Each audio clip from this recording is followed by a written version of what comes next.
Come on now, miss. Let's keep moving.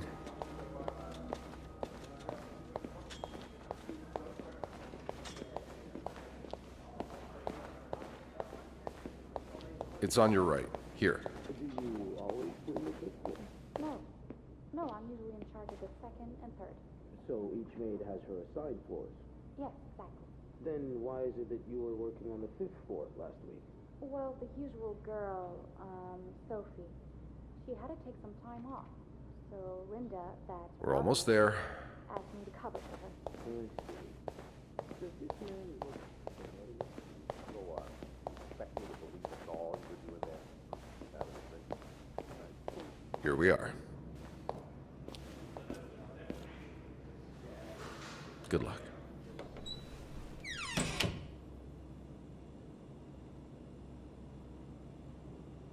She's all yours, sir. Sophie Roy, I'm Detective Maurice Tremblay. Let's see. 21 years old, working at the Clarendon for over a year. Husband? I'm sorry? Are you married? No, not yet. I live with my mother. She's sick, so I have to take care of her. No father? No. It's always just been me and my mom. All right, Miss Roy. I need you to tell me everything that happened, starting with this morning. Oh, par la fontaine, les filles s'en vont et s'y promènent au bras des garçons. Tu les entraînes au cœur des buissons où elles étrennent l'amour en saison. Tu les enchaînes dans un tourbillon de vrai poème, car dans les frissons naissent toujours les plus belles chansons d'amour. Au clair de la fontaine, j'ai vu dans tes yeux mille couleurs. Quand la claire fontaine s'amusait au jeu de nos deux cœurs. Document's done. Now just a bit of tidying up, and I can go on break.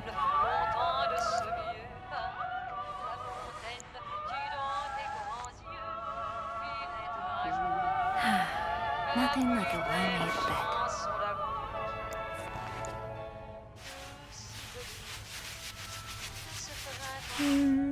Good enough. I'm guessing you've seen better days, but you're obviously still important to someone.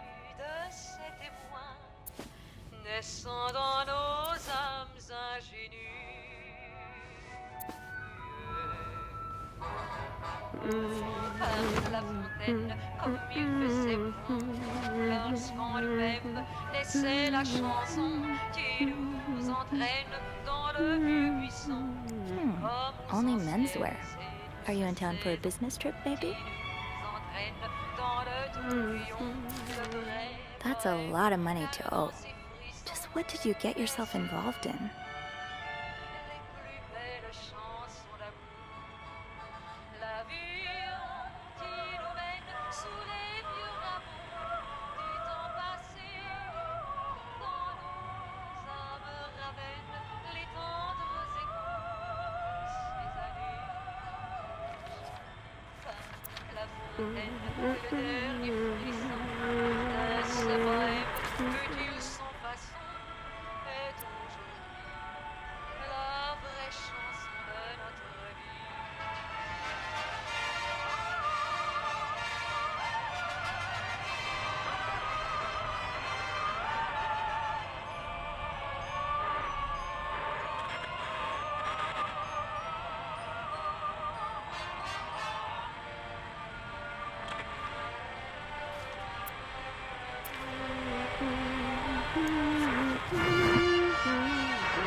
You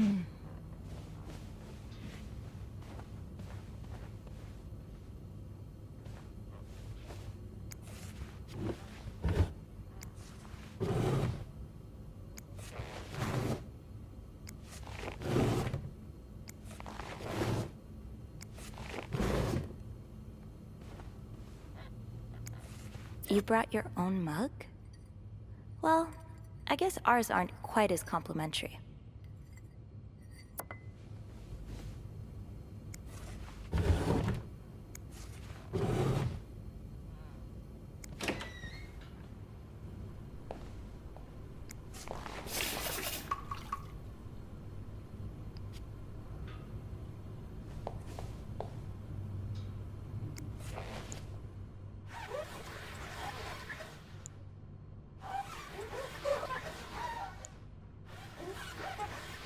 And voila. Good as new.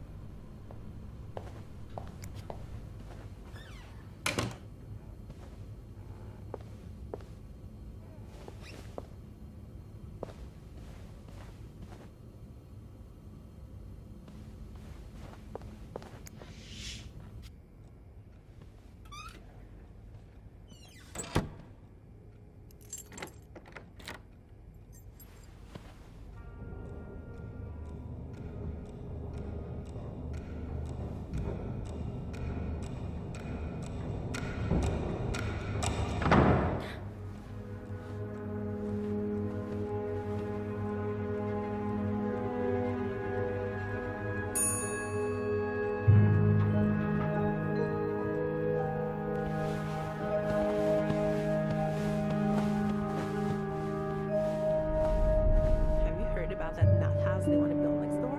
Yeah, it creeps me out. Imagine all the weirdos who'll start hanging around the hotel. I can think of someone who'll feel right at home.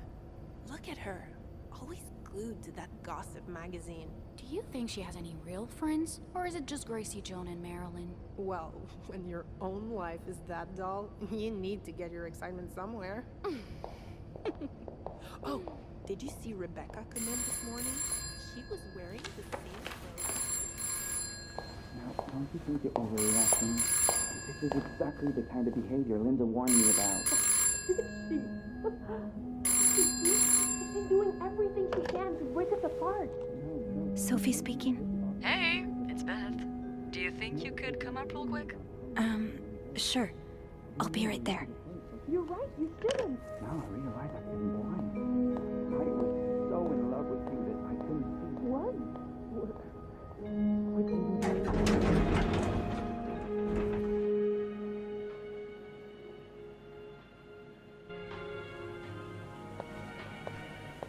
Let's see what Beth wanted to talk about.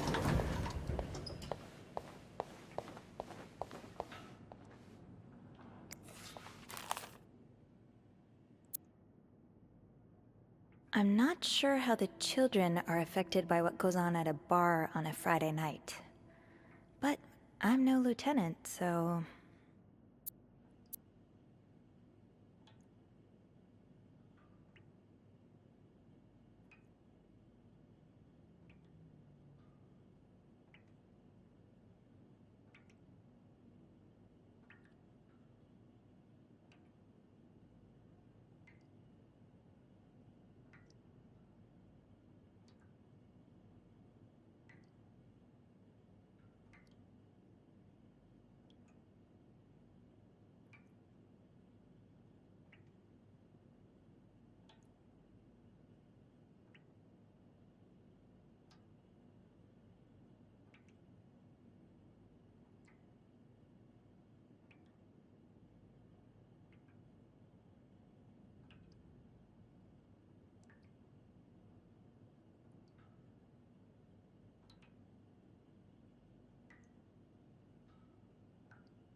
Poor Nicole. No one should be stuck cleaning up the reception hall after a ball, even if they did draw the short straw.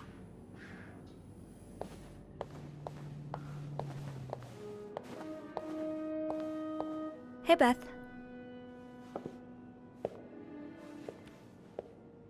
Hey there. So, who's sleeping? Sleep what? You were whispering just now on the phone, so I thought maybe Eugene or Bobby were napping in the break room again. Oh, yeah, no. It's Jacques and Wendy. They were, in the middle of something. Ugh, it's so awkward when they start making out like no one's watching. Get a room. We literally work in a hotel.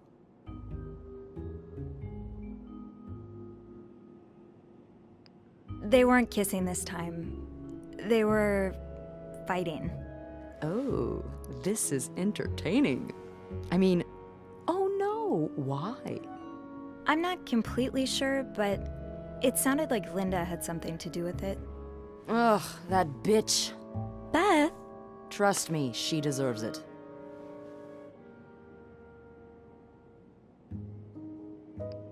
I don't get why everyone hates her so much.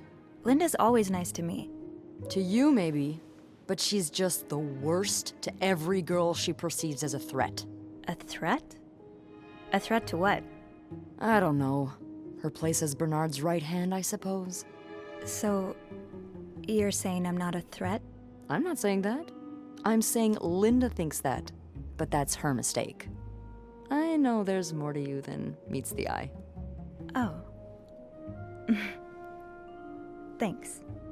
So, you said you needed me? My help, I mean. Oh, right. Wanna guess why? Did you see a mouse again? You make it sound like that would be no big deal. It would. Wouldn't it? Well, what if it was a rat? Didn't you tell me you were raised on a farm? Those little creatures shouldn't scare you. Ugh, that doesn't make them any less disgusting. So, is there one or not? No. No rodent is involved, thank God.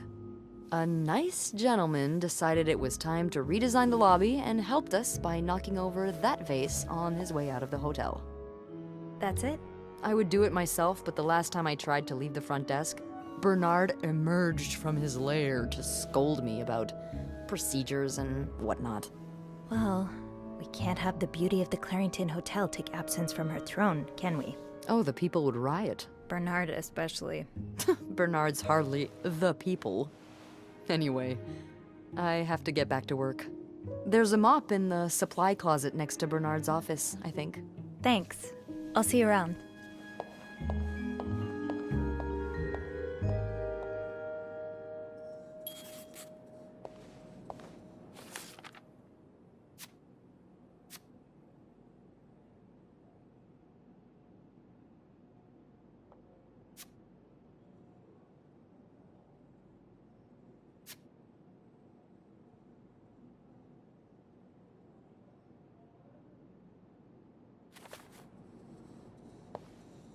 Chocolate mousse cake. Maybe Bobby wouldn't mind sneaking me a slice. Ugh, no. Bernard would have both our heads. Okay, let's get that mop from the supply closet. Oh, Jacques. Leaving luggage in the lobby? Are you trying to get Bernard to kill you? Linda, Wendy's great at her job. Guests absolutely love her and... Not just guests, apparently. Oh, God damn it, Linda! I only like her because guests like her. Making sure guests are happy is my job, after all. You don't seem to care whether I'm happy. Listen, if Wendy wasn't doing her job, that'd be another story, but I can't just fire her without good reason. What if she stirred up trouble among the staff? Would that be a good reason? Curiosity killed the cat. Oh, Andrew, hi. I'm sorry, I was just... Spying on our manager? No, I heard something, and I... Hey. It's okay, I'm just pulling your leg. I'm sorry I scared you. I'm not used to having people around me while I work. Yeah, you're always working alone up there, aren't you? I actually think it's the first time I've seen you down in the lobby. Don't tell me you've been sent to clean up after the Valentine's Day ball.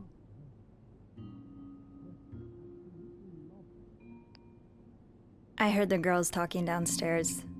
Apparently guests went wild. More like unhinged. Mrs. Wilson almost broke a chandelier, and we kept finding chewed up olives in the weirdest of places. I hope the rooms won't reflect that. I hope that too. For your sake. You must see plenty of weird stuff while you're cleaning. Yeah. What's the weirdest thing you found in a guest's room?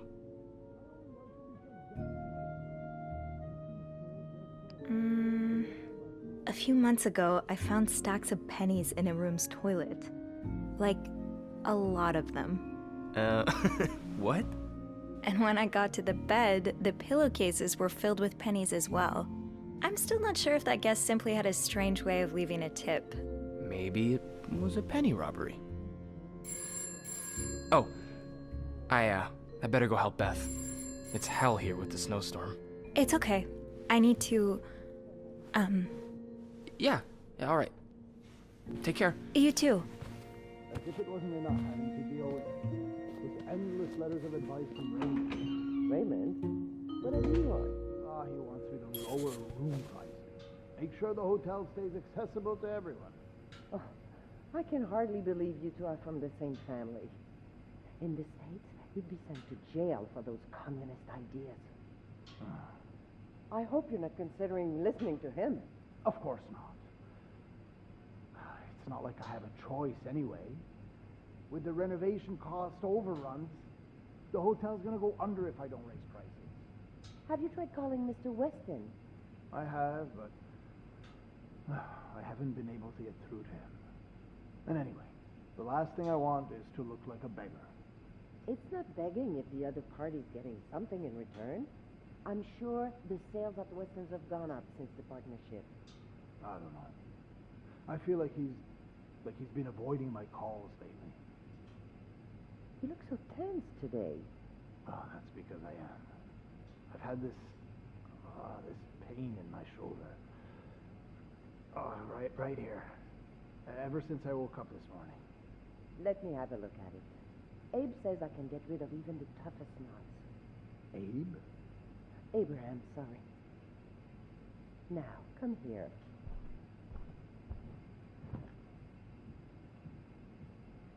Is that good? A bit lower. Here? Yeah.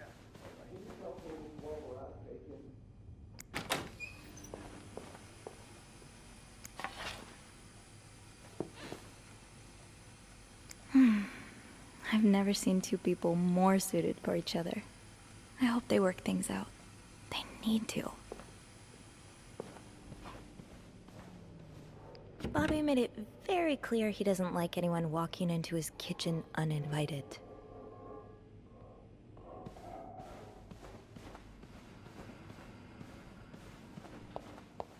I'm really sorry about that. I'll have a word with our kitchen staff to make sure it doesn't happen again.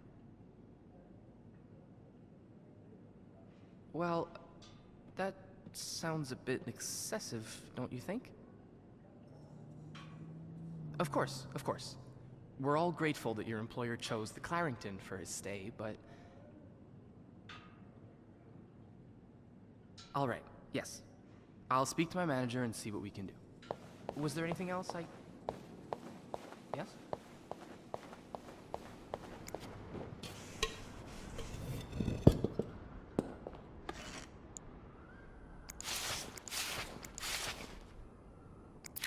A film roll? The guest must have dropped it when he knocked over the vase. Probably should return it to him.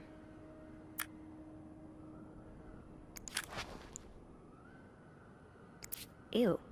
I better throw that away.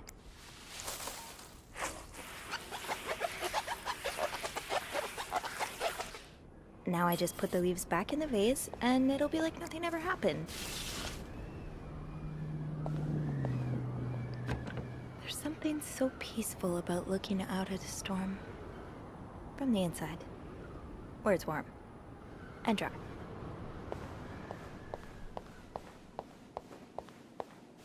I understand, Mr. Ramsey. I wish I could make the snowstorm disappear. I really do, but sadly, that's not within my power. Beth, who knocked over that vase? Mr. Spade. Mr. Spade? Well, I can check with the airport and let you know when flights resume. Until then... Yes, I know. You've said that already. But...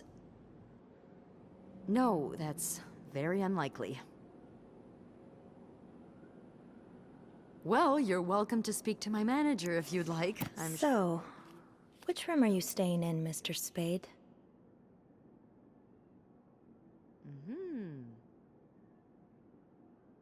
Well, for that, you'd have to talk to my manager's manager. Would you like to call? Room 505. Great.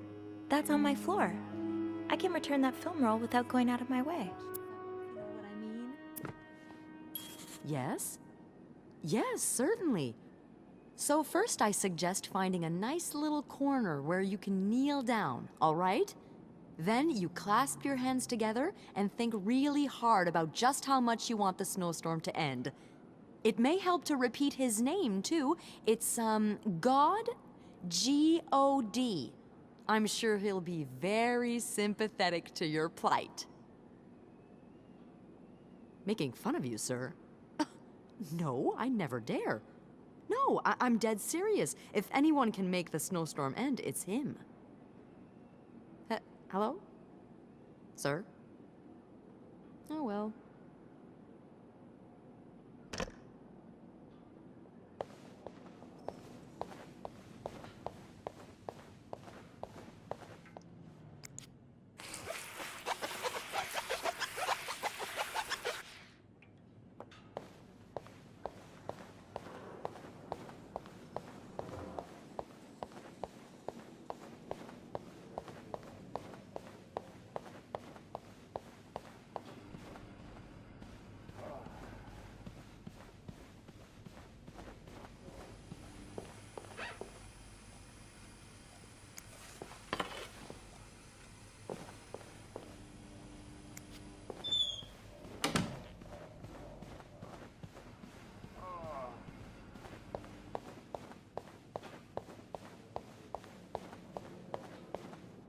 I should go to the 5th floor to return Mr. Spade's film roll.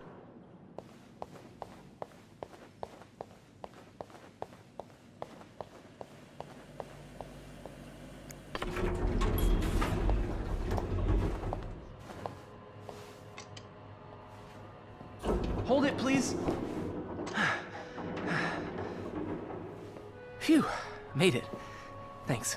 You're welcome. Was it you who cleaned the puddle by the restrooms? Was I not supposed to? Well, Eugene asked us not to touch anything until he's repaired the leak, but it's probably safer this way. Someone could have slipped on it. Which floor? Oh, 6th. Thanks. What's the big rush? I need to bring this to our VIP guest, the one who rented the entire floor. Oh, is it that British man I keep hearing about?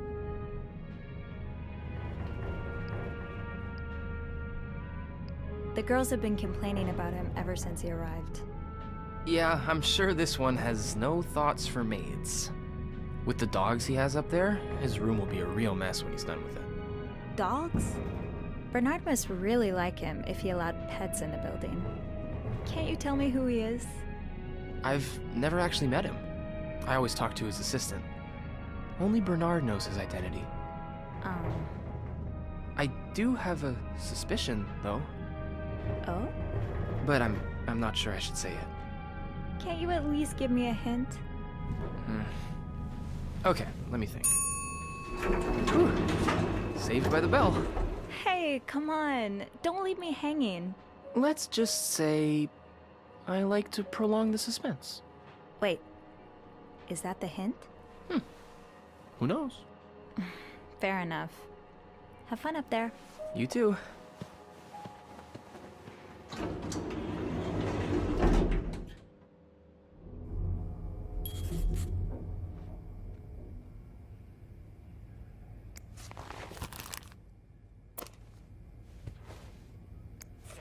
This must have been so much fun. Well, For the guests, at least. I haven't danced since Grandma's 70th. She definitely upstaged me.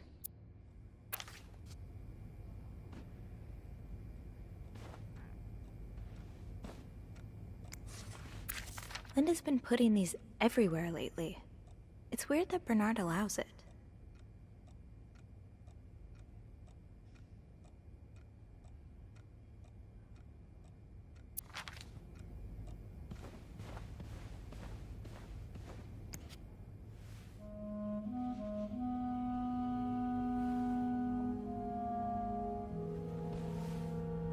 Mr. Spade?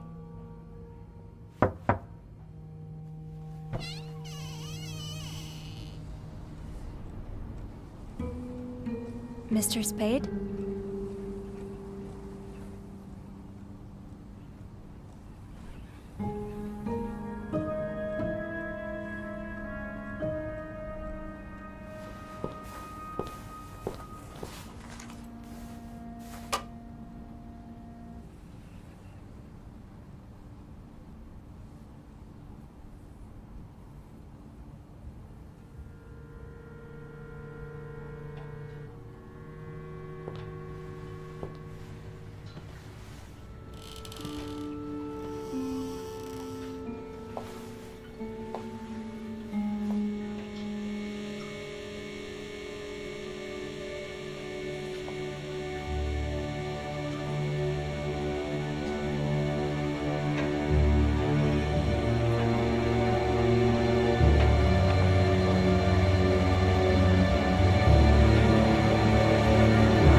What is this?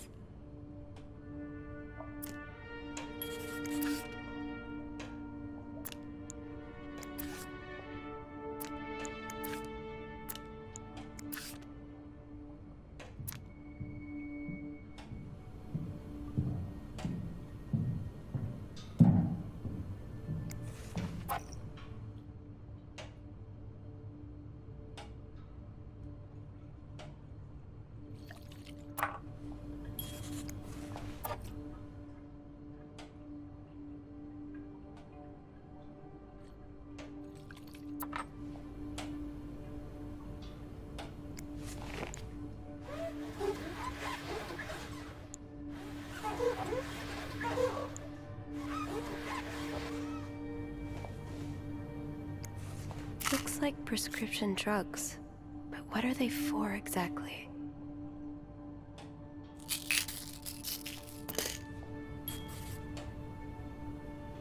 You are going back to my cart.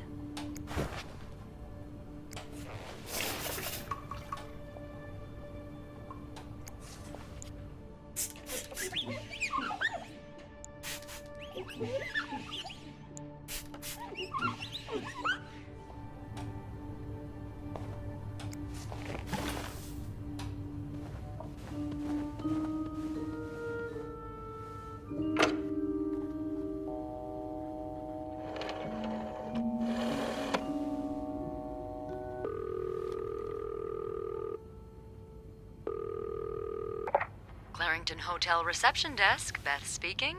What can I do for you on this very fine day? Beth, I need your help. Sophie? What's going on? I think Mr. Spade's stalking me while I work. Really? I knew it! You did? I mean, I knew there was something fishy about him. He just has creep written all over his face, you know? How did you find out? He took pictures of me. I found them hanging over the bathtub. He set up a kind of dark room. Pictures of you? Doing what? I can't believe I'm about to say this, but sometimes when I clean the rooms, I get a little curious and, you know, snoop through our guest stuff. Sneaky. And Mr. Spade caught you in the act, I suppose? Yes. I think I think we should call the police. No, that's a terrible idea. But... Sophie, that man has pictures of you running your hands through people's stuff. But I didn't steal anything. I was just snooping, I swear. I know, but say a client reports something missing, those pictures would put a big red target on your back. I could always throw them out. Yeah, not your worst idea, but you found the pictures drying over the bath, right? Yeah. I'm no photographer, but I've been in one of those dark rooms before. You have? Yeah, I modeled for a while. Anyway, what I'm getting at is, those pictures were developed recently, but it doesn't mean there aren't more elsewhere.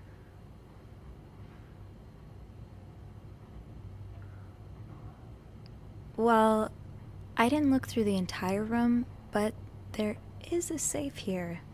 I bet you anything there'll be more pictures in there. Do you have the safe combination then?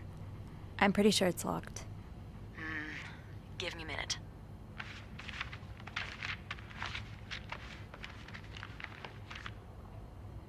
Merde. Those idiots. What? I can't find the combination list. The night staff's probably lost it again. Anyway, we always ask that clients write down their code somewhere so they don't have to call reception a dozen times. Maybe you can have a look around the room, and I call you if Mr. Creep comes back. You know, so you can get out of there in time. Okay. Yeah. Thank you. Oh, it's nothing. Oh, and Beth? Mm-hmm. Please keep this between us. Of course.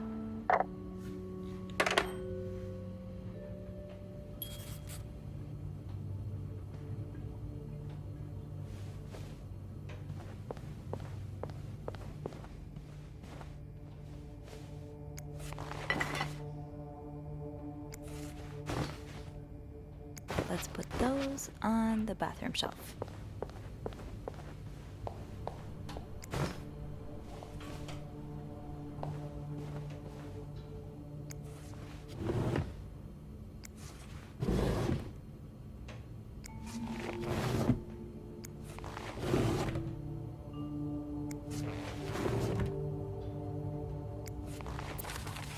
That's rough.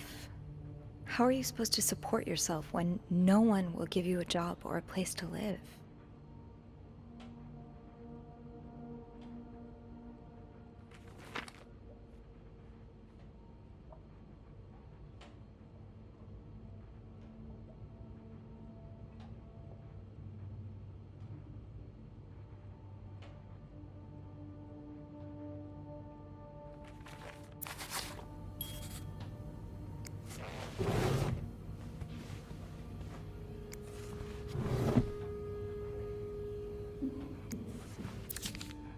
You're pawning off your possessions?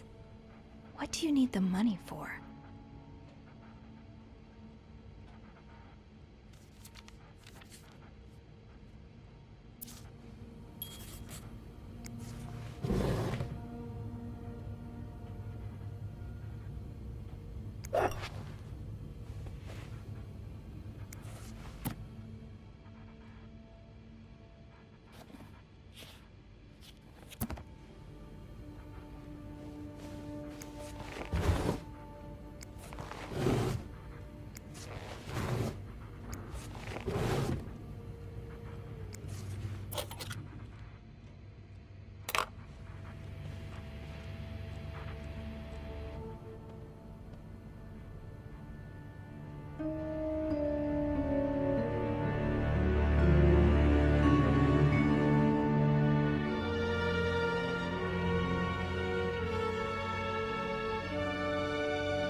X marks the spot, but there's no way this is just a treasure hunt.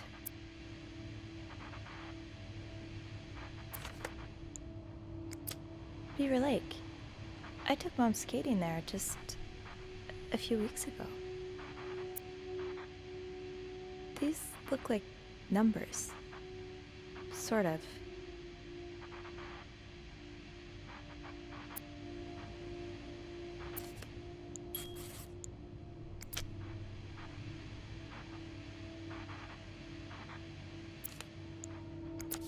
Harry's diner, too. Were we ever there at the same time? He didn't strike me as much of a doodler. What's that supposed to be? A 7?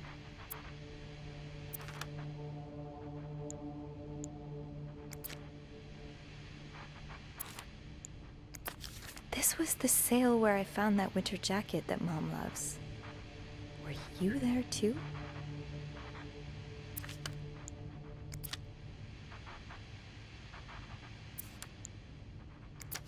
I just visited the oratory for the first time in years. This has to be a coincidence, right?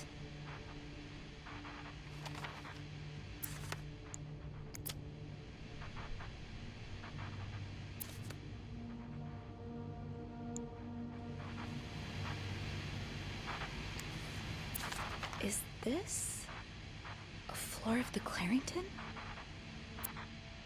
That's my schedule.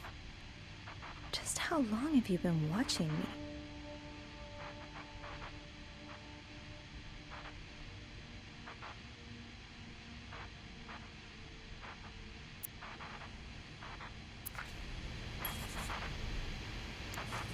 Morgan, is that your real name? Why did you check in under Mr. Spade?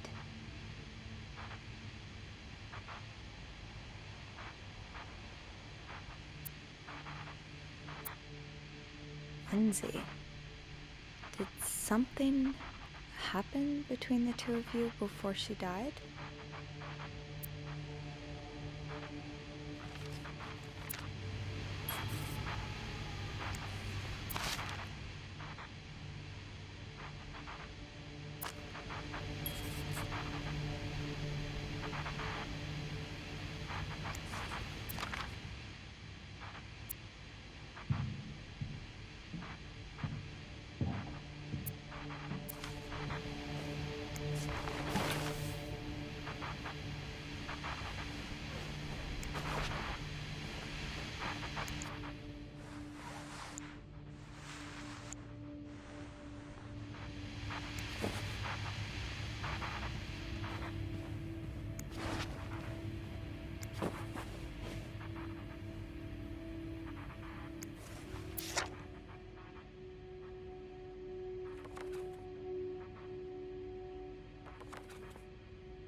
I'd forget my own head if I didn't write everything down.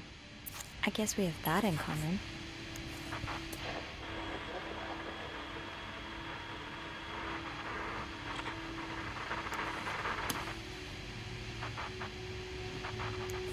The storm must be getting worse. I hope Mom's not too bored without her TV shows.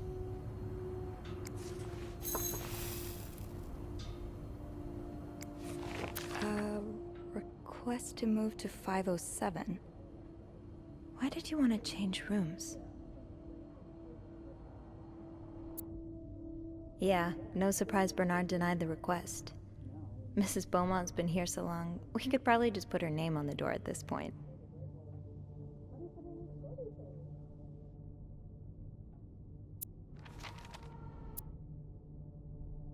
Could that be a reminder for the safe combination?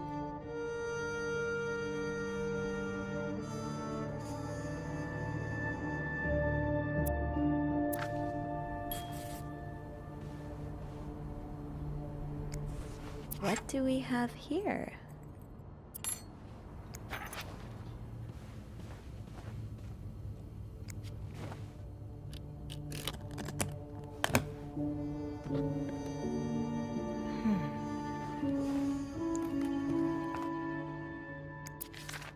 You spent 10 years in a psychiatric hospital, and it looks like you left with a long list of diagnoses and prescriptions.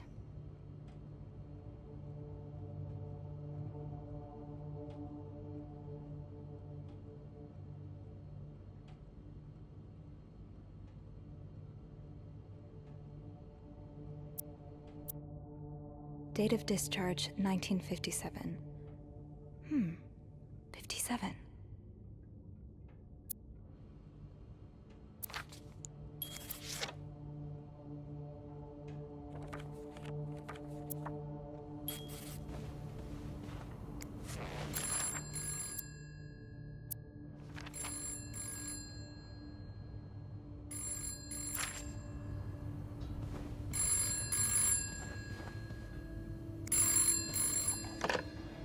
Is he here? What? No. Beth, you said you'd call if Mr. Spade was coming back to his room. Oh, yeah, I did say that. Sorry for the fright. Oh my god, Beth. I nearly had a heart attack when I heard the phone ring. I didn't mean for it. I was just so caught up in the thrill of it all. I had to check in. Did you find more pictures of you?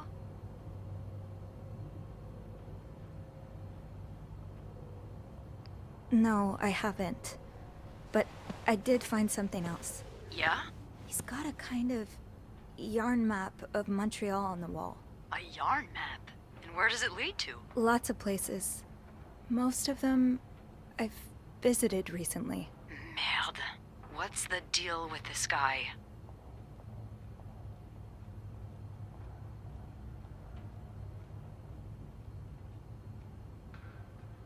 I think he may be using an alias. I found some evidence that points to his real name being Paul Morgan. Well, he's certainly not the first man to check into a hotel under a fake name. Is it really common practice? It is, when the man in question is married, but the woman accompanying him isn't. Or at least, not to him. Considering the state of his room, I doubt Mr. Morgan was expecting any visitors. Did you find anything else? He seems to be in love with this woman who doesn't love him back. You mean you? No, someone else. I found lots of letters addressed to a woman named Lindsay, but she returned them all to sender, unopened. Are you sure it's love and not obsession? Maybe he stalked her like he's stalking you. I don't know. Whatever it is, I find it strange she didn't open the letters before sending them back. I would have had a look at them first. Of course you would have. So, is that all you found then? I'll know more once I open the safe. Oh, so you found the combination? Yeah, sort of. I'm impressed. Well done, Arsène Lupin. What? Never mind. Don't let me keep you. Okay, I'll call you back. Yeah, you better. I won't call again unless Mr. Morgan returns. For real this time. All right, thanks.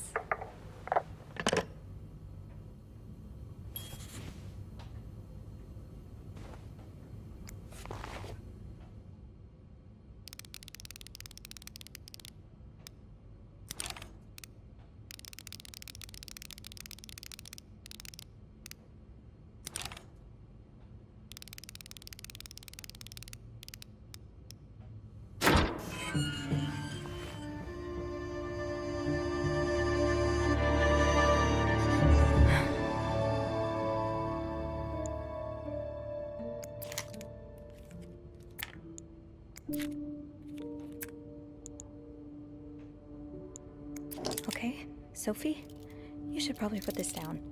Now.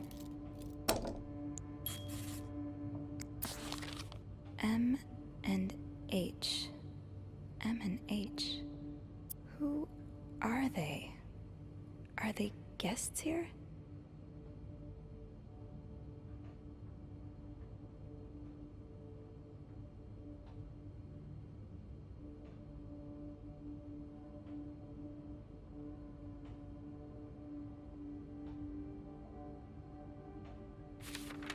You're going through their trash?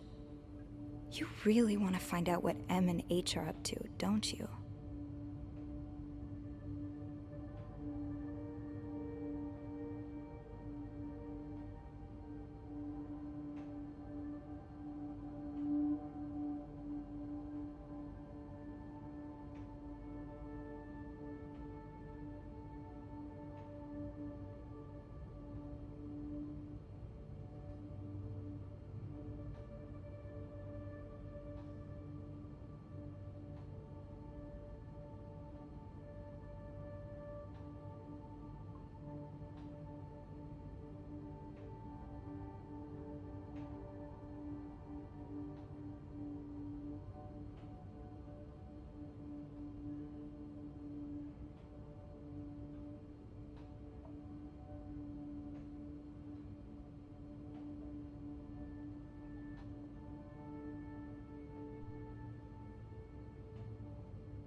Why are you following them? And who's sneaking out at night? So many questions.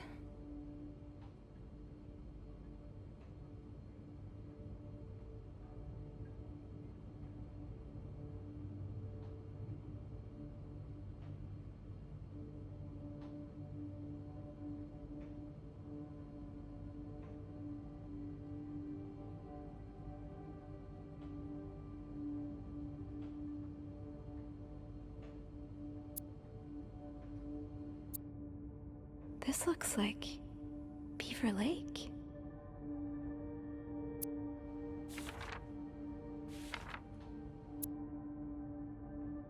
That was taken in the lobby.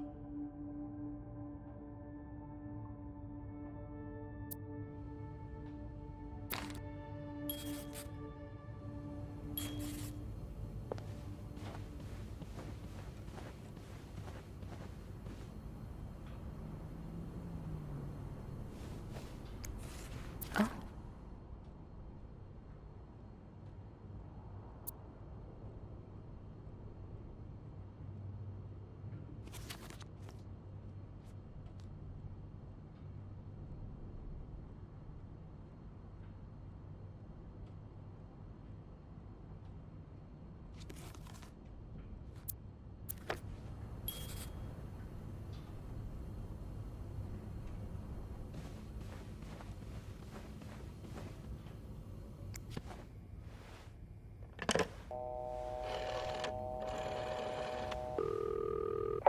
Clarington Hotel reception desk, Beth speaking.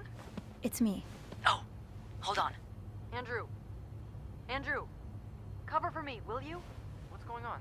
Hey, Tintin. Just do it. Sorry about that. So, I take it you opened Morgan's safe? What was in it? A journal. His journal? Does he say why he's stalking you? No, but it seems he's stalking 2 other people as well. Oh, who are they? They're guests. I don't know their names, though. I was hoping you could find them in the logbook.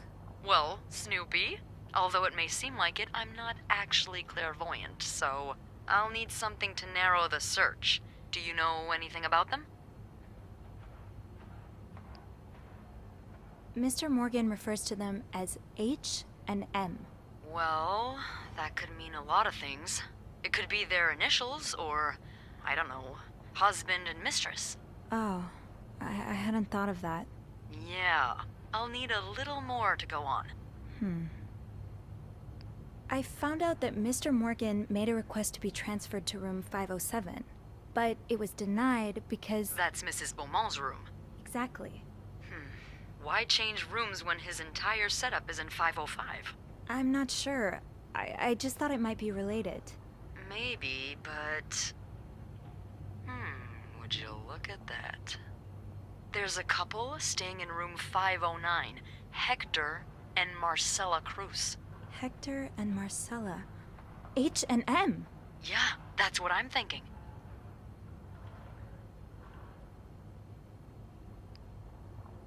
Do you know anything about the Cruzes? Well, I saw them come in and out of the hotel a few times. Called a taxi for them once. The missus does the smiling and the other frowns a lot. Nothing to write home about. Do you have room 509 on your to-do list by any chance? I do, actually. Then maybe you go clean it and have a little look-see? Yeah, nothing unusual here. Just a maid cleaning a room. That's my girl. I'll call you if I find anything. Just be careful, okay? I will. I promise.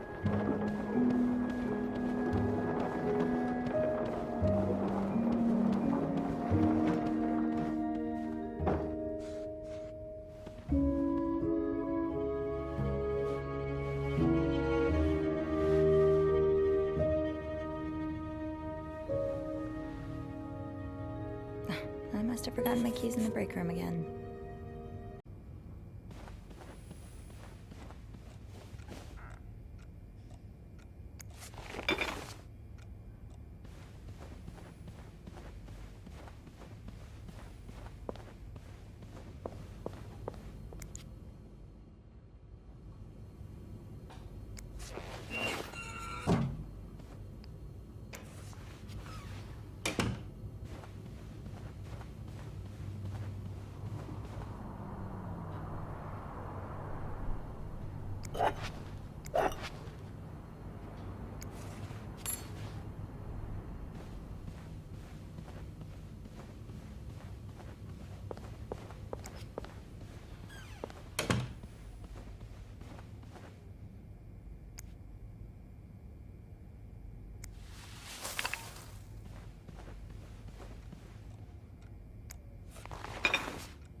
Carol seems sweet.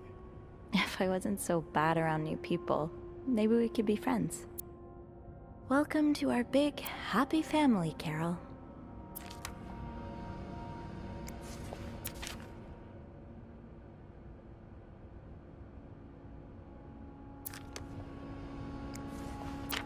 Oh, Andrew. I hope someone here shares your passion for reading. The way things go missing around here, sometimes it feels like the hotel just gobbles things up.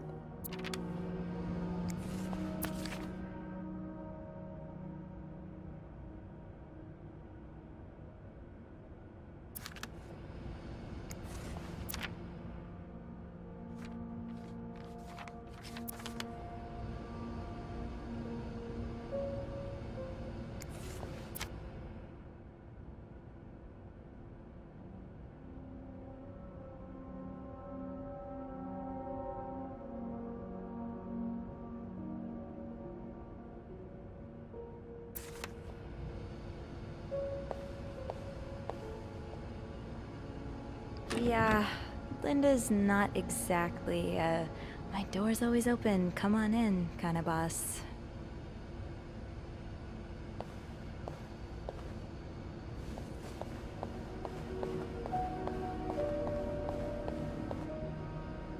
It's locked.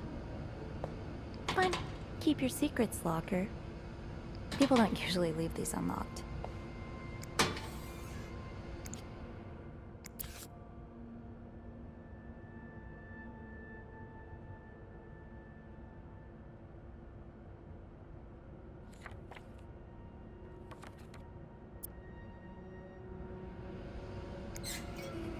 Open sesame? Nope, no luck.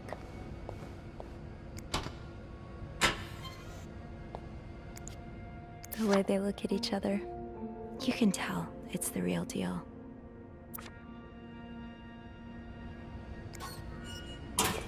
Off limits. Did I remember to punch in this morning?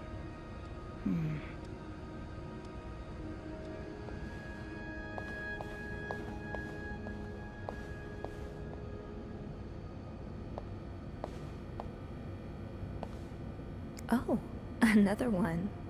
Wendy and Jacques have really gotten around. Shoot, it's locked. I guess I'll have to get Linda's master key instead.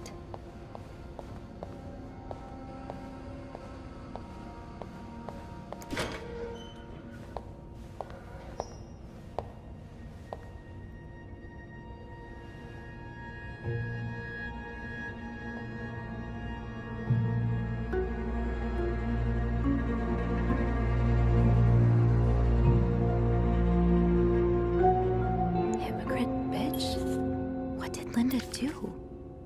And to whom?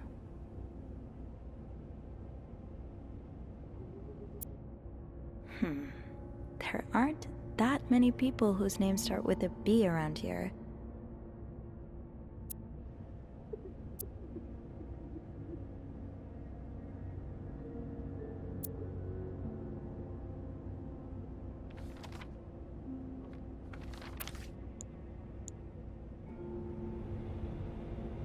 That'll do.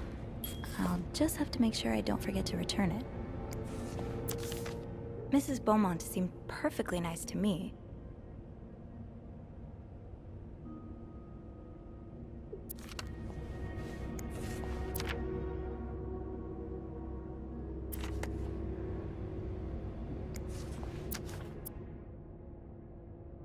Ooh, this is so vague. Is it the new Hoover model? A clothing iron. Oh, maybe a coffee maker.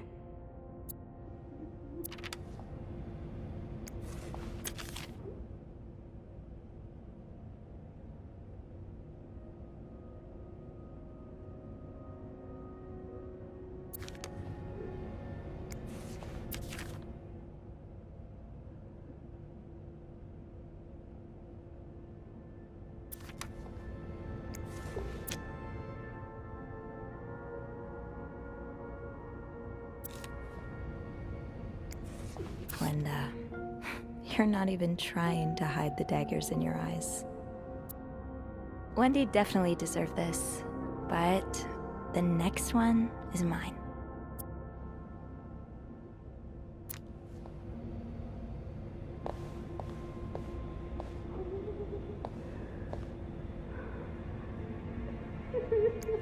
To be tossed aside by your best friend like that?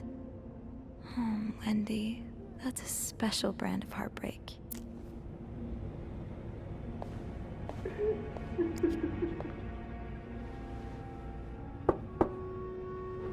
What is it?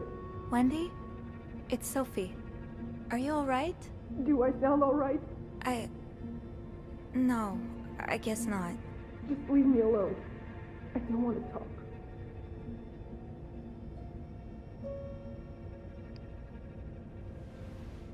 I don't mean to disturb you, but did you see who wrote that message on Linda's door? What? The lipstick message. Do you know who wrote it? I have no idea what you're talking about. Please, Sophie, just go. All right. Okay.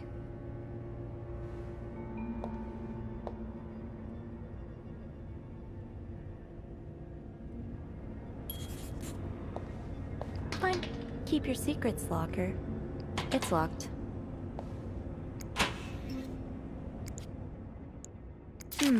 Being recognized for doing a good job. That feeling never gets old.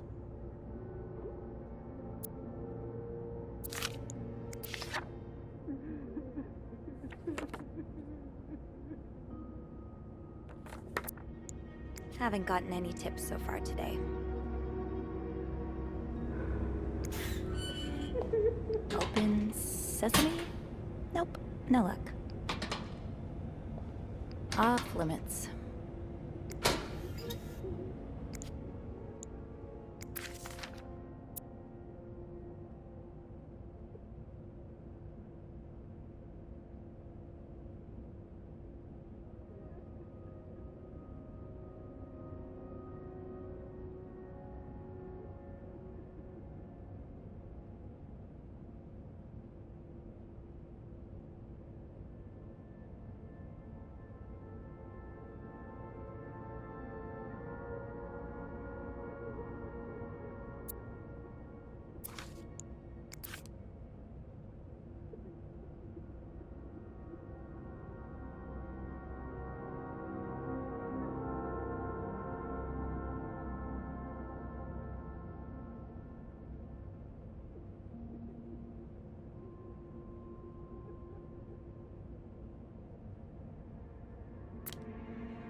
It's locked.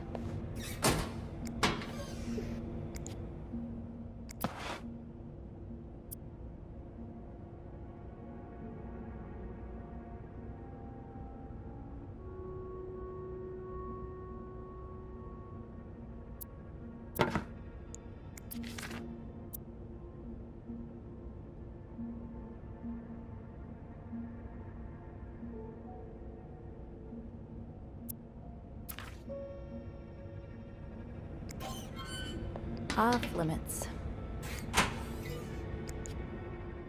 This goes beyond constructive criticism. It's just a personal crusade.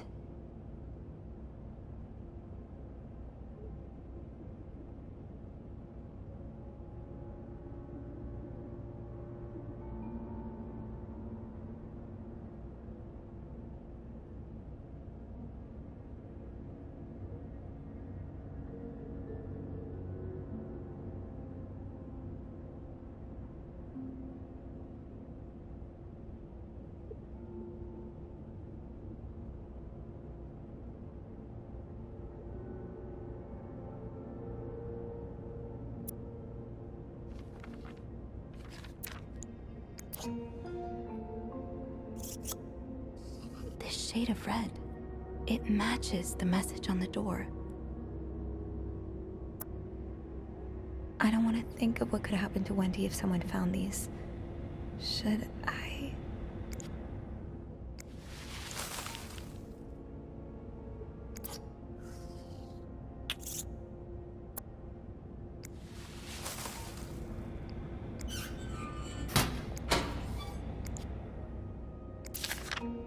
Bet's and Susan's favorite activity, talking behind other people's backs.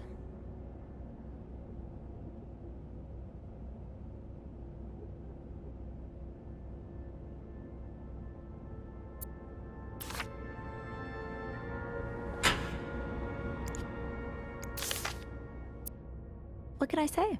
It was a very nice mixer.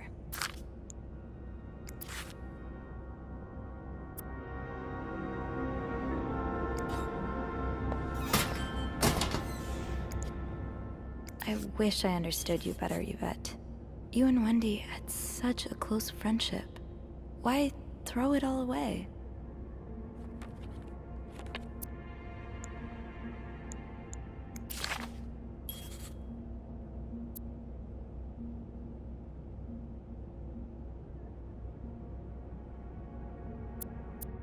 Well, I think your haircut looks good, Reb.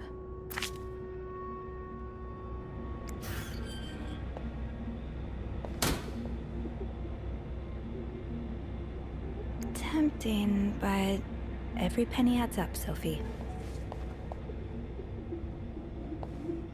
I should be able to open 509 now. Back to the 5th floor.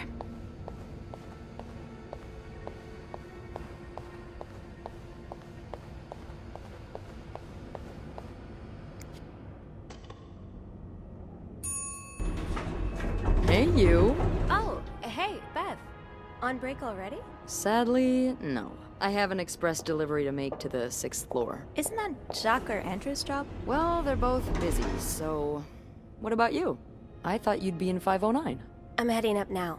I just had to grab Linda's master key before I could continue our... investigation. Oh, I see. Well, this has been quite the day so far, hasn't it? I can't remember the last time work was this interesting. Yeah, that's definitely one way to put it. That's not all, though.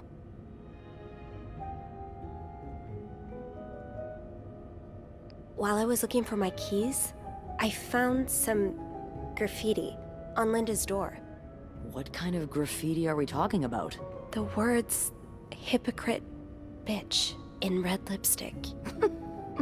And, I found a red lipstick inside Wendy's locker, so putting 2 and 2 together...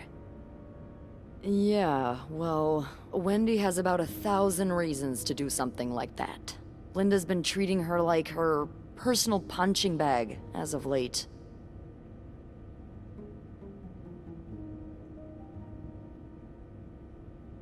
Yeah, Linda's been pretty bad to Wendy. I'm not surprised she snapped. Remember that day when Wendy came to work with that gorgeous perm? The staff, the clients, everyone complimented her. Then Linda came along and sent her right back home to straighten it out because her cosmetic choices were distracting the clientele. Ugh. I'm not trying to excuse her behavior, but I think Linda's under a lot of pressure right now. It can't be easy, managing so many people with Bernard breathing down your neck. You know, I don't know how you do it, Sophie. Maybe it's because my empathy only goes so far, but I admire that you're able to feel for just about anyone.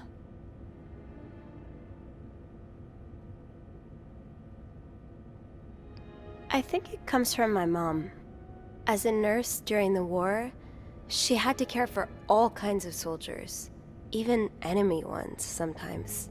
I don't know if I'm quite at her level yet, though. Don't sell yourself short. You're a very compassionate person, Sophie. Thanks, Bet.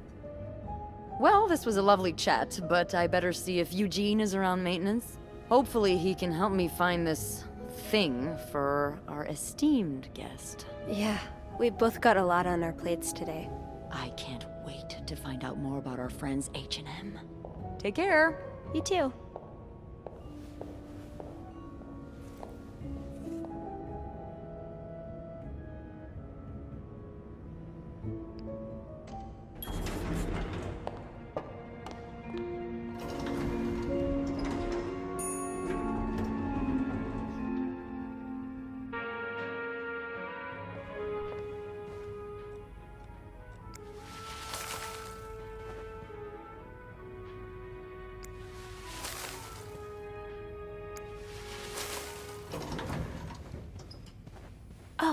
I do have 506 next on my list.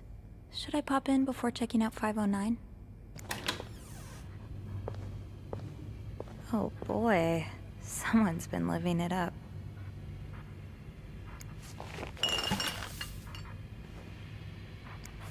Another fan of the Gossiper. I never did finish that article from this morning. That feels like so long ago now.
Not exactly a cherished gift, if you just left it behind like this.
What's the story behind this?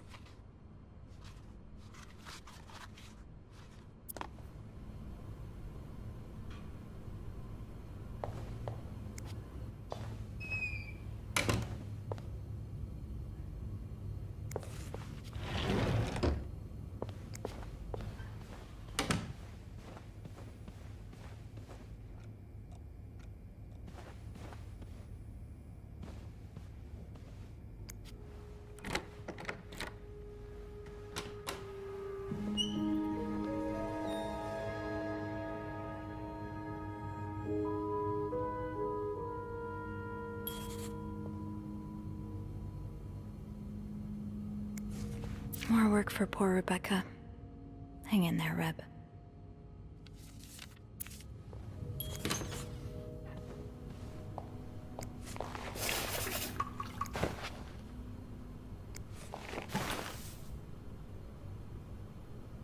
Looks like someone tore that note apart, but I'm missing some pieces. I can't make out what's written.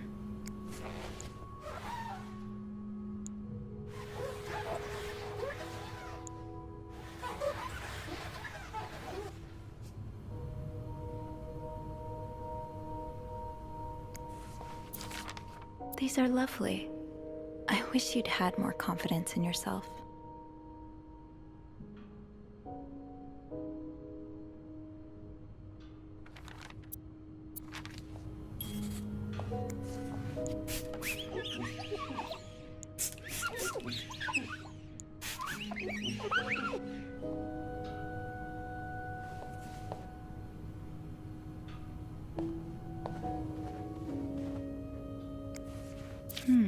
What were you apologizing for? And were you forgiven? I'll hold off on throwing this out just yet.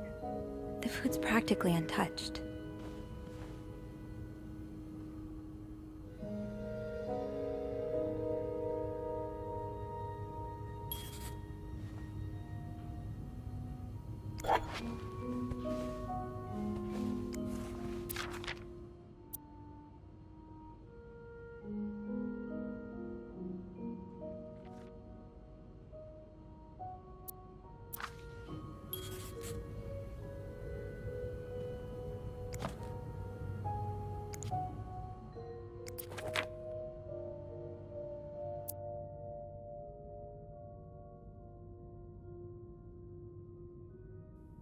SW. Looks like you had a few appointments with him, Mr. Cruz. Or her.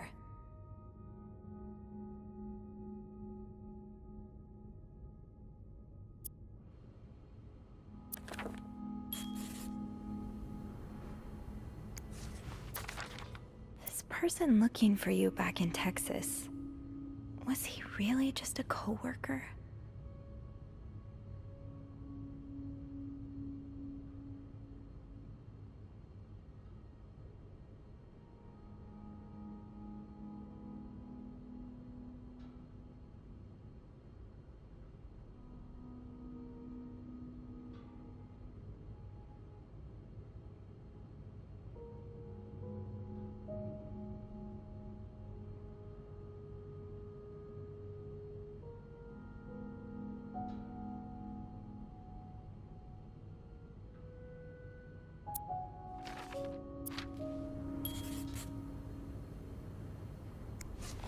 Wow, you look like a couple out of a magazine.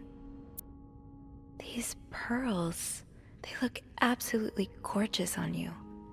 Though, I bet you could make anything look good.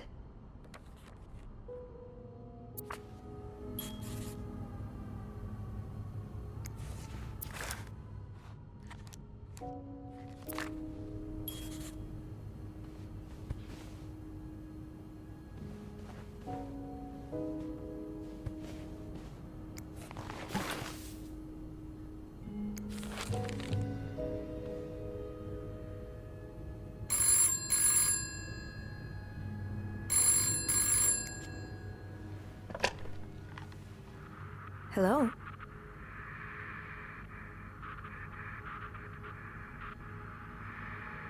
Hello? Beth? Is that you?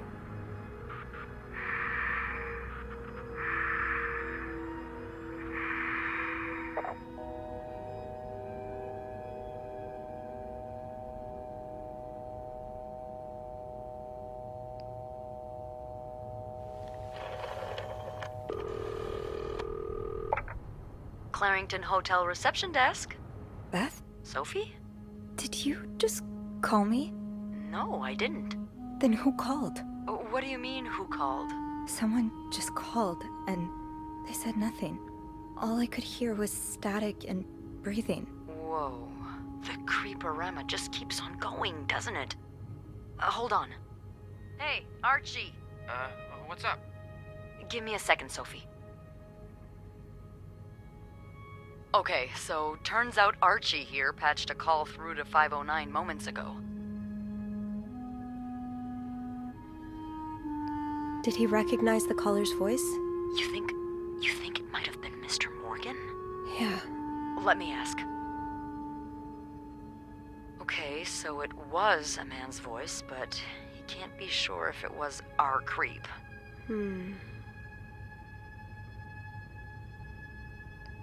Did he notice anything else? He says he heard a faint bell in the background.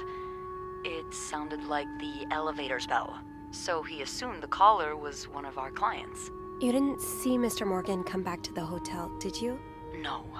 I understand why you're creeped out, but I don't see how he could possibly know you're in 509. I didn't say a word to anyone. I know you didn't. Can you ask Andrew not to patch any calls here for a while? Huh, trust me, I will. Thanks. I haven't had time to check all of 509 yet, so I better get back to it. Oh, before you go, I have some more info for you. I was going over the details of our little mystery when I remembered something. About this morning. What is it? I saw Mrs. Cruz rush out of the hotel, all by her lonesome, not too long after Mr. Morgan knocked over that vase in the lobby. Really? Do you know what time it was exactly? I think Mr. Morgan left around 10, so I'm guessing between then and 10:05? What? I remember hearing a loud noise on the 5th floor right around that time. Like a door slamming really hard. Do you think it was her? Maybe. Did you notice anything weird about her? You mean, other than the fact that she was walking straight into a snowstorm? Yeah? Well, I've only ever seen her with her husband. It seemed unusual that she'd be leaving alone. But now that I think about it, maybe she was sneaking out. Or following Mr. Morgan. Yeah. Hopefully I can make sense of all of this. I'm sure you will. Call me as soon as you find something. Okay. Thanks for the info.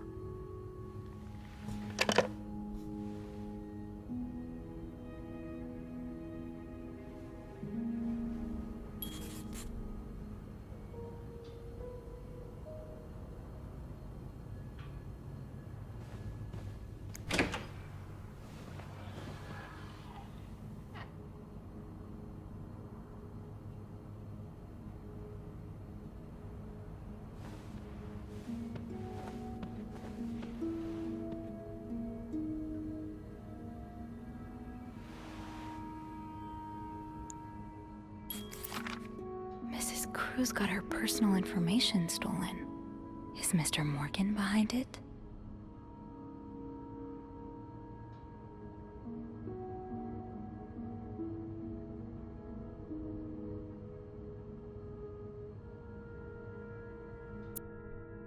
Who could blame you for seeking help? I'd do the same in your shoes. These scribbles don't look random, but I can't figure out what they mean. Fernie and Wiseman. Have I seen this logo somewhere?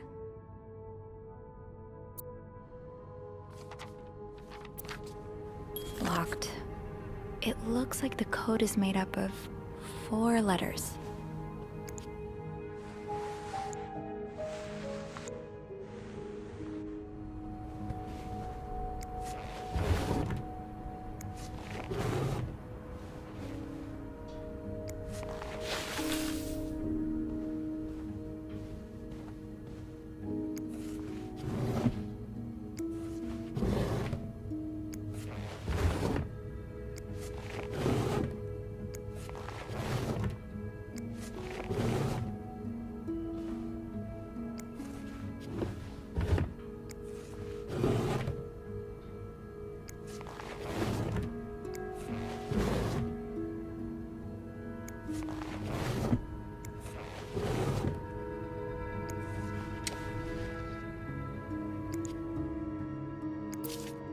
Am I reading this right?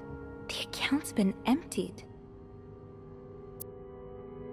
You don't see someone withdraw $5,000 every day. Just what could have made you empty out your entire bank account?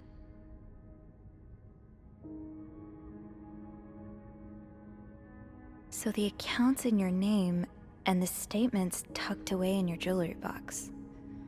That's awfully secretive, Mrs. Cruz. These symbols, they look oddly familiar.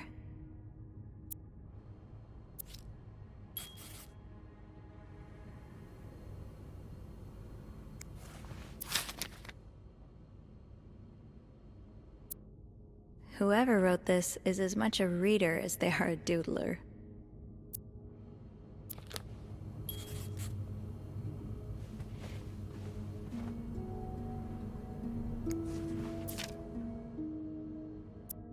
These symbols, they look oddly familiar.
It's some kind of code.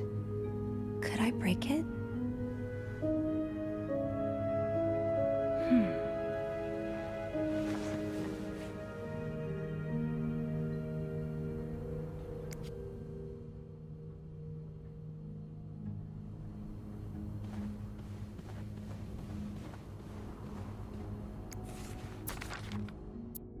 Oh, these symbols match some of the ones on the torn message.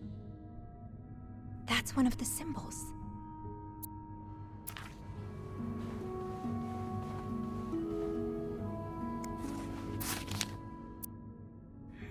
Yeah.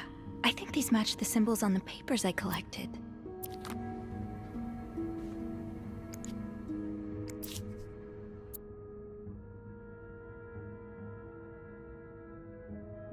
Aha! I'll have to remember these. Aha! I'll have to remember these.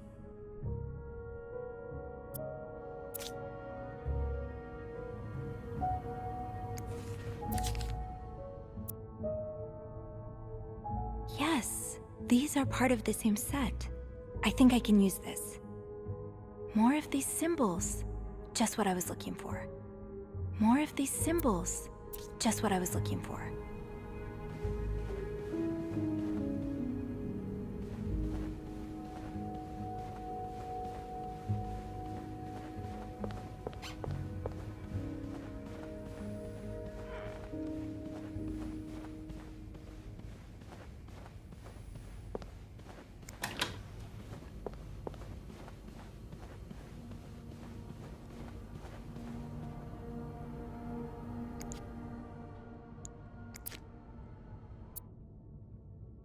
Yes, these are part of the same set. I think I can use this.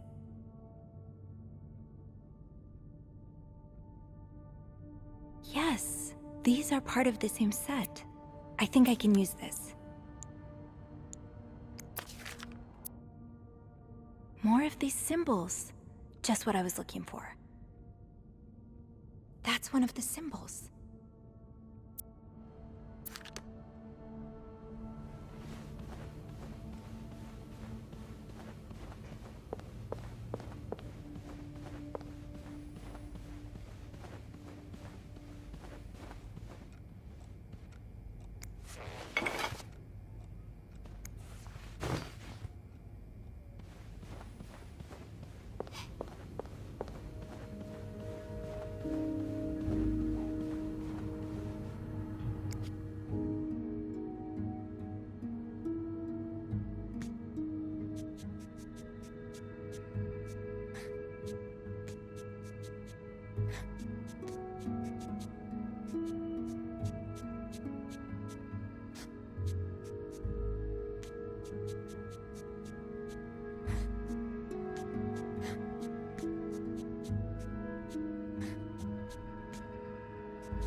I will leave notes in the vent next to your room.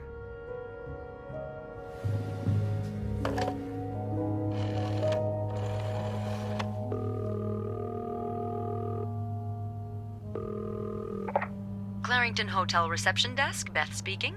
Hey Beth, it's me. Hey, so how did the snooping go? Find anything?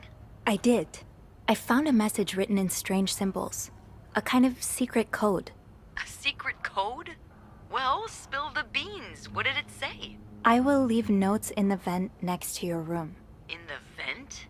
Who the hell does that?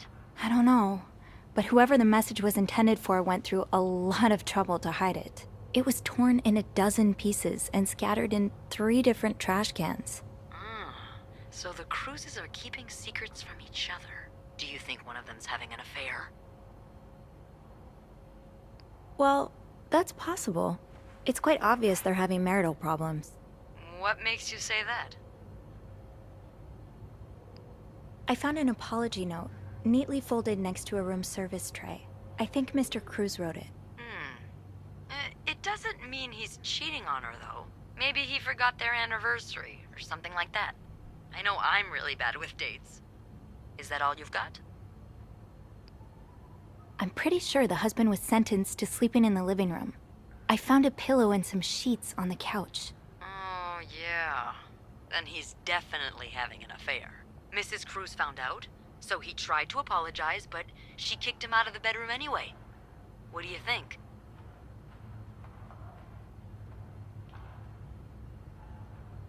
Mrs. Cruz could be the one having the affair. I found a bank statement from a secret account of hers. A secret account? Well, that's my guess. It's in her own name and hidden in her jewelry box. But how could she open her own account or withdraw money from it without her good old husband's approval? I don't know. Maybe she had help from a friend? Or a lover. Oh. And that's not all. The account was emptied about a week ago. A withdrawal of $5,000. That's no pocket change. It sure sounds like she's planning to run away. Yeah. I'll go and have a look at the vent that's mentioned in the message. Just to be sure we're on the right track.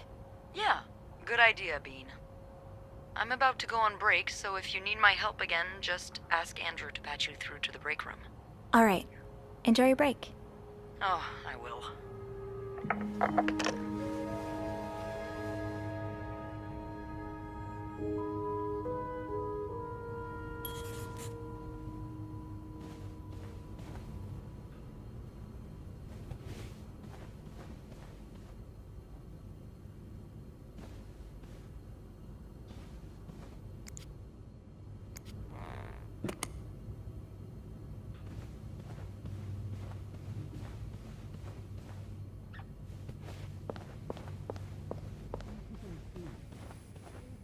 It could have been on my door for a few minutes. Or an hour. An hour? Christ. How did they even get that letter? Wendy must have gone through my trash. Wendy? What's this obsession of yours with her? It's not an obsession. I know she did it. Linda. To get back at me. She thinks it's my fault Jack broke up their engagement. Do you have any proof? No. But it's her. I'm sure of it. Now that's enough. You know what I think? I think you wrote that message. What? Don't be absurd. Absurd? Earlier in my office, I told you I wouldn't fire Wendy without good reason. So I think you wrote that message to give me one. Well, let me tell you, I've had enough of your little game. You don't like Wendy? Fine. You won't be seeing her again. Good. It's about time you listen to me. You won't be seeing her again because you're fired. Fired? But Bernard, what about us? Us? There's no us. Take your things and leave my hotel. Oh, no. Oh.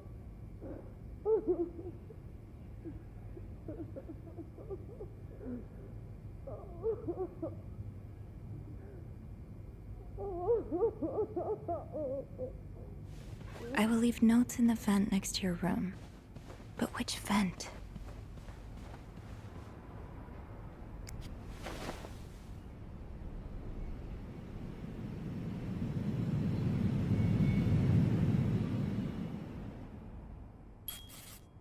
Can't open these without a screwdriver.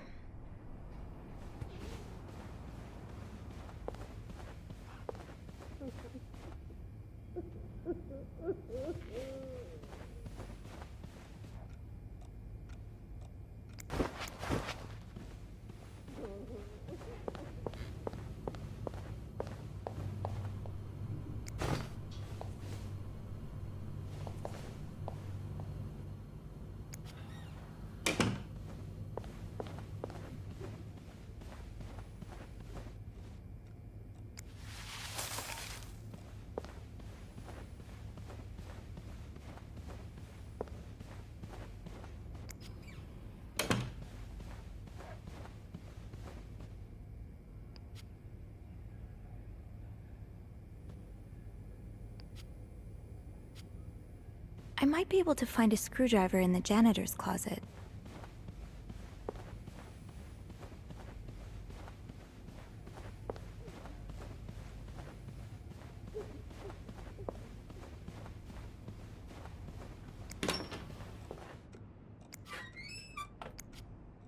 Shoot, no screwdriver. What's life without a little challenge?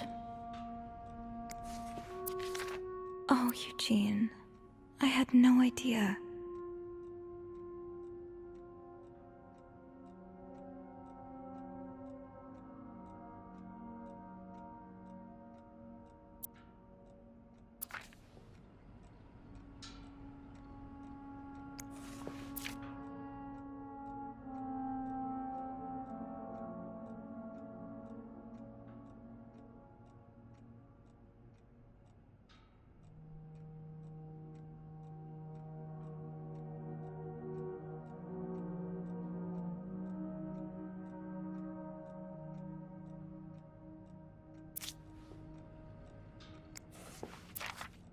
Sounds like Eugene asked Bernard to stop opposing the construction of the new psychiatric hospital.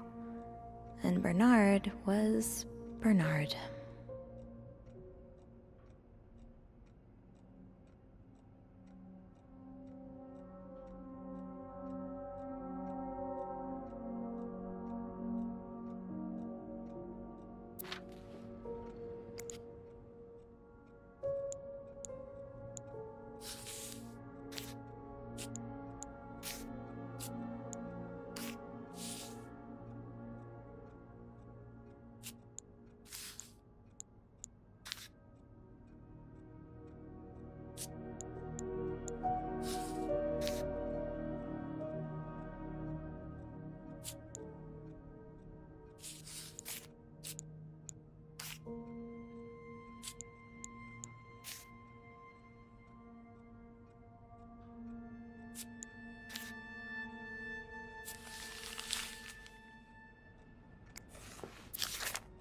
Highest priority, huh? That means Eugene's probably working in Bernard's office right now. Guys, where in this hotel haven't you made out?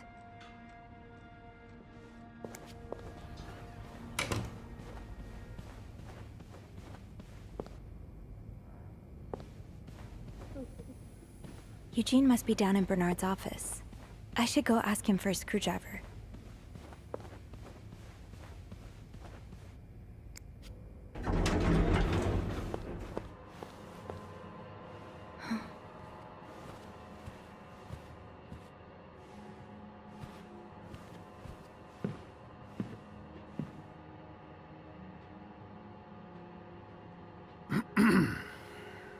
It's, Miss Belivet, isn't it? What? Oh, Roy. Oh, right.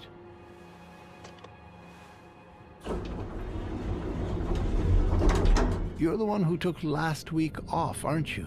You had to, take care of your sister, I think? Mother. My mother. She's very sick. No, I hope this doesn't become a recurring thing. I need to know I can count on you. I understand, sir. What are you doing here, anyway? Are you on break? Yes, I am. Don't take too long. No, I won't.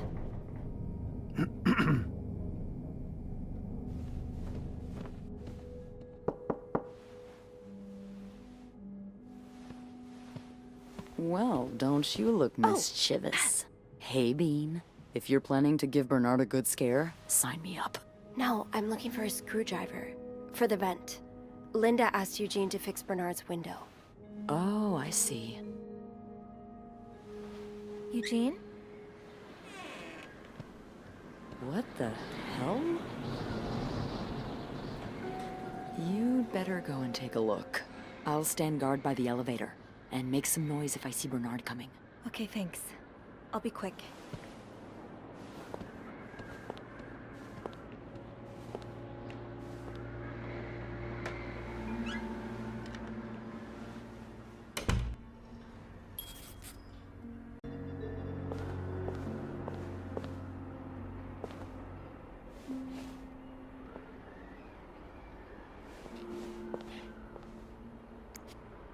Kinda wish I worked here when Raymond was in charge.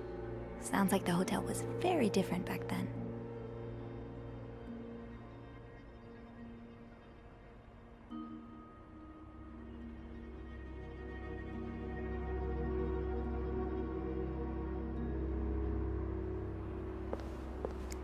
Well, just look at these distinguished gentlemen. And a young Bernard.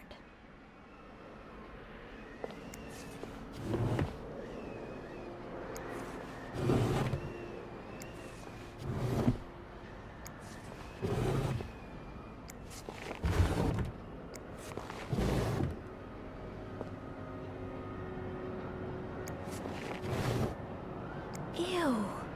Is this Linda's? Ew. Is this Linda's?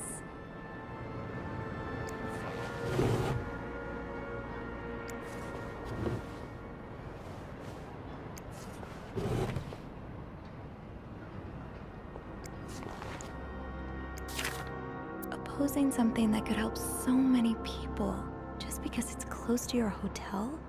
This is ridiculous.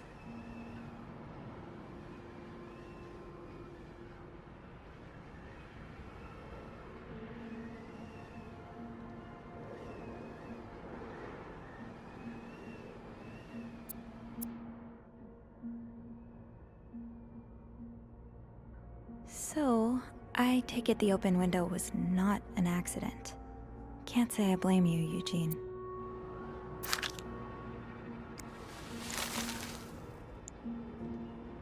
Aha! Let's get you to that vent.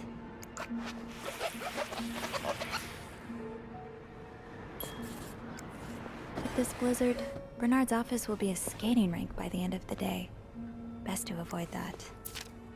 This does not look like a nice brotherly check-in. I had no idea things were this bad between Bernard and Raymond.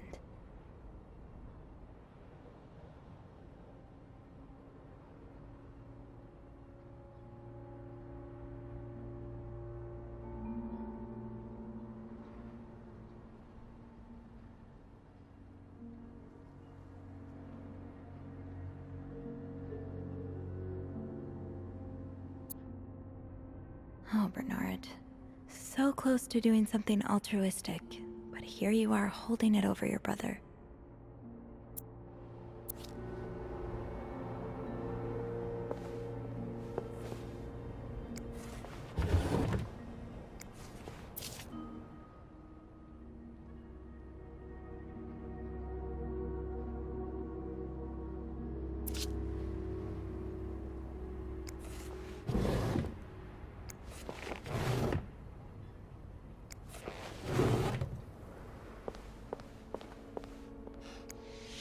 Surely your break is over by now. No, it's not. I came by here not too long ago, and Andrew was already covering for you. That's because I was in the ladies' room. That's no excuse to... It's my time of the month. You're married, aren't you? So you know how it is. I have to go more often, and sometimes I stain the furniture, and don't get me started on all the... That's enough details. Miss Belivet, what were you doing in my office? I was simply closing the door. Someone left it ajar. Really? But that doesn't explain what you're doing on this floor. You know very well the cleaning staff isn't supposed to wander around the lobby for no reason. You wouldn't be lying to me, would you, Miss Belivet? No, I swear, It's my fault. I asked her to come clean up a mess I made. Spilled coffee. Coffee? Oh, Miss Lambert, you're not supposed to have beverages at the front desk. Yeah, well, there are so many rules here, I lose track. Come with me.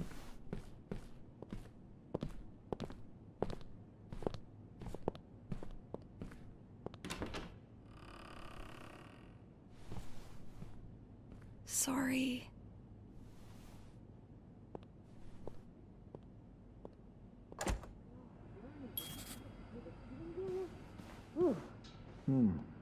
Now, there was a problem with the window, but it seems Eugene's fixed it. Now, as I was saying, I'm really disappointed in you, Miss Lambert. When you first started working here, I never would have thought that you had so little decency. Decency's overrated. Personally, I think it gives the lobby a bit of character. Clients love the fact that I embody the désinvolte French woman stereotype. Guests. We call them guests. How many times do I have to repeat it? And Mr. Ramsay sure didn't seem to appreciate your, how do you call it? Désinvolte French woman attitude? Telling him his only recourse is to pray for the snowstorm to end. That's not how you talk to guests. No, that's how you talk to morons. You're lucky, Miss Lambert.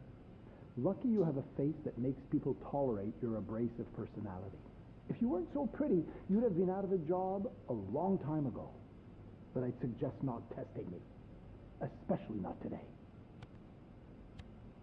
Well, if you give me a raise, I might consider being more agreeable when it comes to yes. You really think this is the right time to ask for a raise? Now, even if you were a model employee, which clearly you're not, it'd be foolish of me to give raises right now. But with the renovation cost overruns and Mr. Weston not returning... Yeah, I think you may just be his type. What the hell are you going on about? You know who Mr. Weston is, don't you? It has just occurred to me that he's particularly fond of French women. Oh, well, I see where this is going. Look, I'll add $2 to your next paycheck if you do it. And I'm not asking much.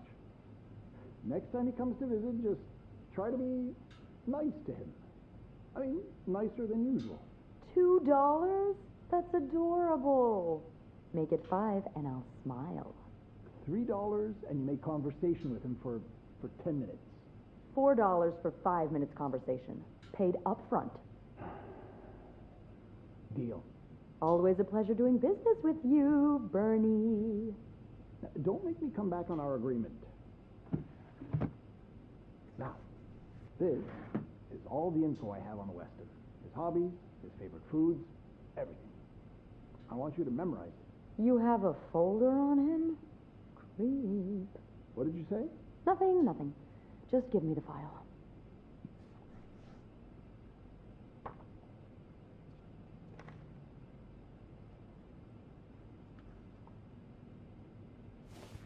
Time to see what secrets that vent is holding. Sorry, ma'am. How big did you say your party was again? Whew, that's big. It might be a bit difficult to... Well, maybe we could squeeze you in after the... No, that won't work.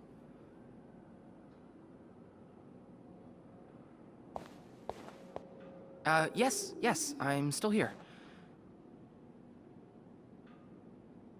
Sorry, ma'am. I'm looking at our availabilities for that time of year, and... I know. Yes. Just give me a moment, please. Maybe... Bernard still leaves these around the front desk? Guess he didn't hear Beth when she swore she'd burn the place to the ground next time she had to suffer through one of his sermons. How about...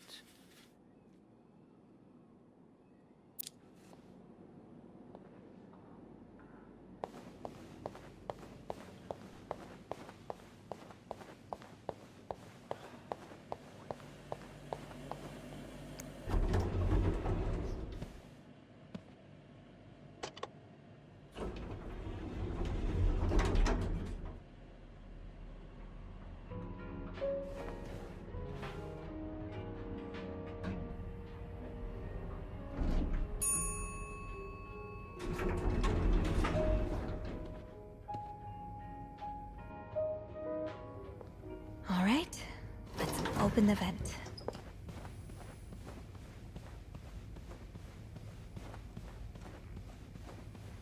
Oh, I guess I'm free to disturb room 508 now.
Meet me tonight in my room. Michael will be sleeping. We need to discuss our plan.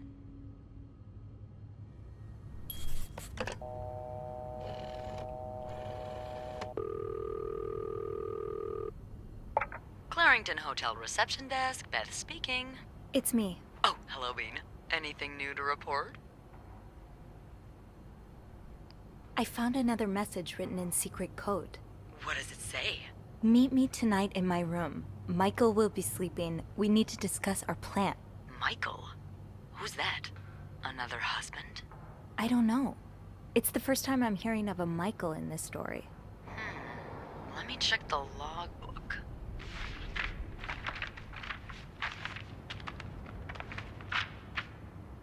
There's a Michael staying in room 507. Mrs. Beaumont's room?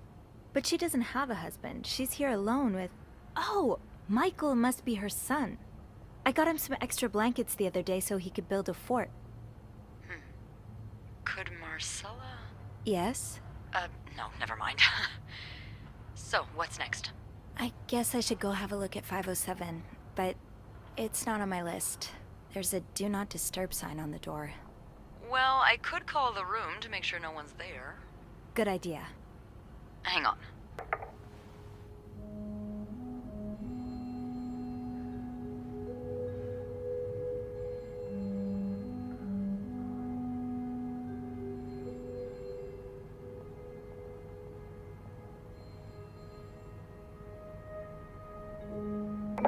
You've got the all clear, Bean. Head on over.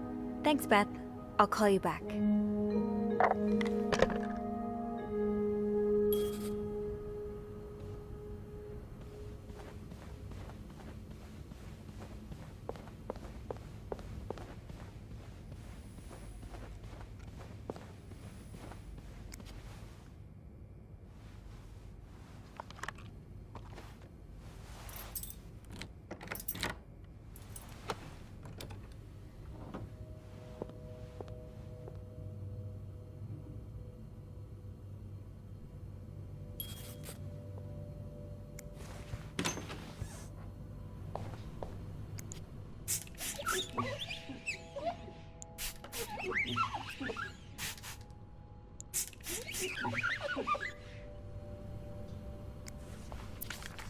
He's all but outright threatening you. Oh, I hope you can stay as far away from him as possible.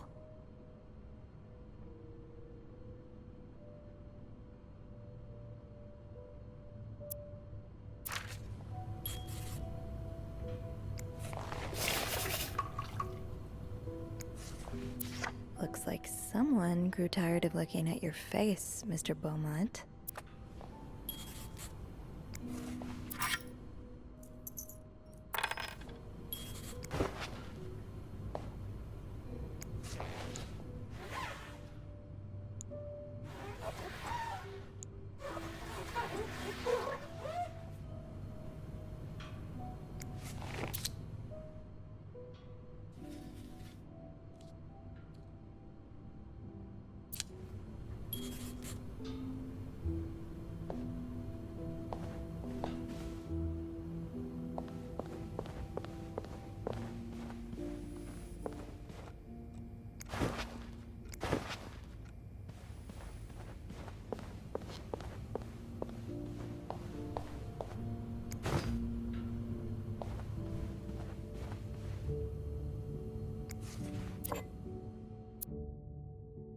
I know lipstick marks are a pain to scrub off, but They're kind of charming.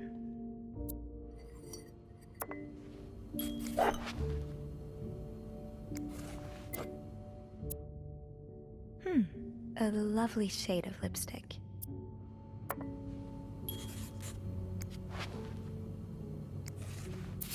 Mr. Cruz, huh?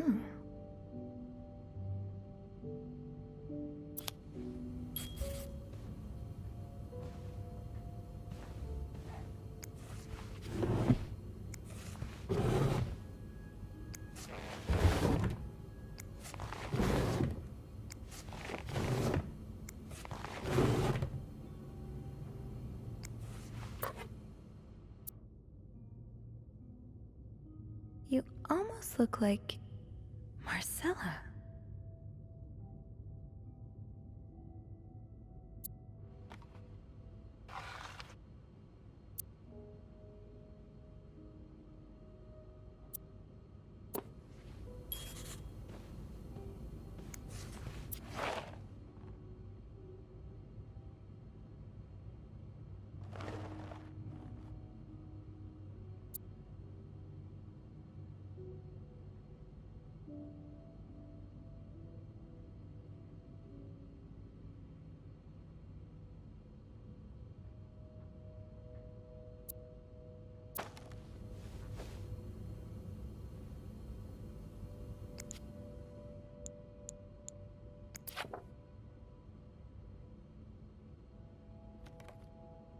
So you were eager to set up a meeting, but didn't want anyone noticing.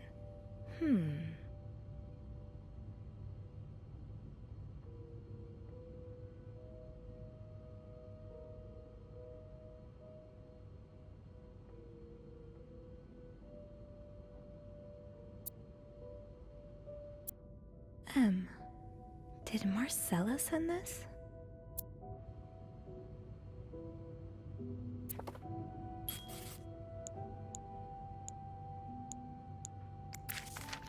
Oh, Michael. Adults can be so confusing. I promise it's not you.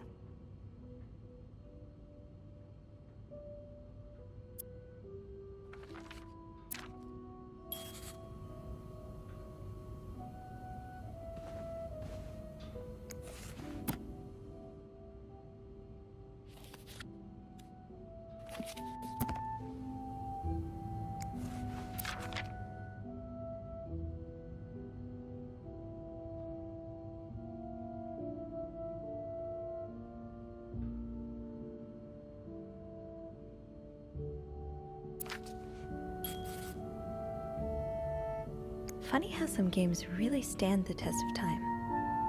I used to play this with Mom all the time.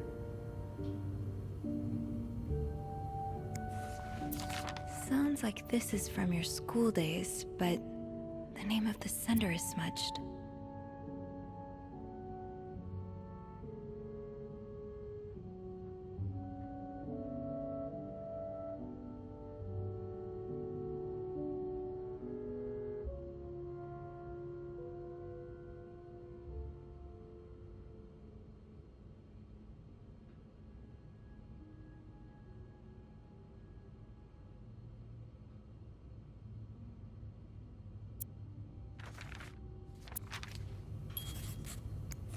Aha!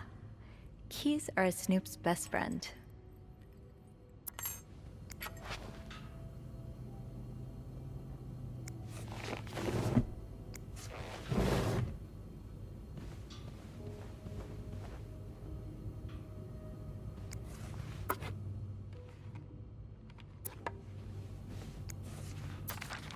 So a husband can abuse his wife and just get away with it? And people like Linda still think divorce is wrong? Ugh.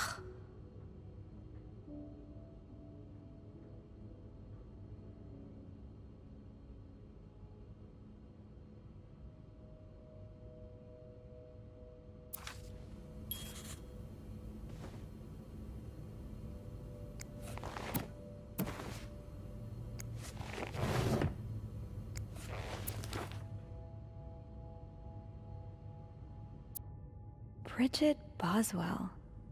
Didn't I see that name somewhere earlier?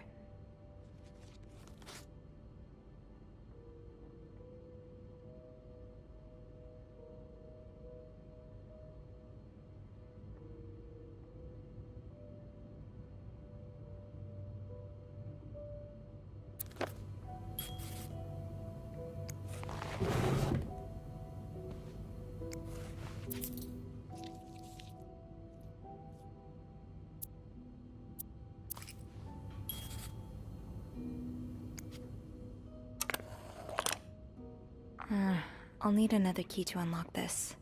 Haven't I seen one just like this somewhere?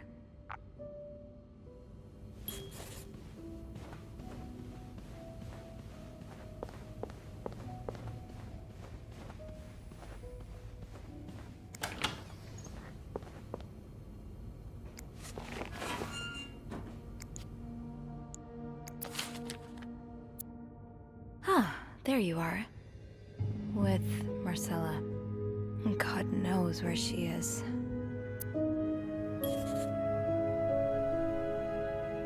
Clarington Hotel reception desk, Beth speaking. Hey, Beth. Bean, I've been meaning to speak with you. Oh, about what? Well, a little birdie told me Mr. Morgan and Mr. Cruz had an argument yesterday evening. Really? Who's your little birdie? Jacques. Apparently it got so heated he had to get involved. And listen to this. It sounds like we were on the right track, 'cause he heard a particular word thrown around quite a lot. Wanna guess what it is? Affair? Bingo. Did Jack hear anything else? From what he told me, it seemed like Mr. Cruz was accusing Mr. Morgan of having an affair with his wife. Wouldn't have expected Mrs. Cruz to fall for a man like Morgan, but I guess the heart wants what the heart wants. Maybe, but that doesn't explain Mrs. Beaumont's involvement with Mrs. Cruz. What do you mean? I found a chest in room 507. I think it can only be opened by turning 2 keys at once. I found one of them in Mrs. Beaumont's things. Oh, and the other one? Well, I remembered seeing a similar key in one of Mr. Morgan's stocking pictures, so I went back to check. Mrs. Cruz wears it as a pendant. It looks identical to Mrs. Beaumont's key. Wait, so Mrs. Beaumont and Mrs. Cruz own identical keys that are both needed to open a mysterious chest? Yeah, there's definitely something going on here. I think Mrs. Cruz and Mrs. Beaumont might be the ones having the affair. That's an interesting theory. Did you find any clues that might support this? Nothing concrete. I mean, I did find a letter that suggests they may have gone to college together, but they could just as well be good friends, right? Yeah, that's one way to put it. I guess we'd know for sure if we could have a look at that chest, but I don't think I'll be able to open it. I've looked around room 509. I would have seen the second key if it was there. Mrs. Cruz must have left with it this morning. Yeah. We were so close. I can't believe it all ends here. Well, hold on. I may have an idea. Get me a candle and some plaster, and maybe I can do something about that pesky chest. How? I'll tell you later. Just find me those things and I'll meet you in the basement as soon as I manage to leave my post. All right. Thank you for not giving up. Come on, you know I wouldn't let you down.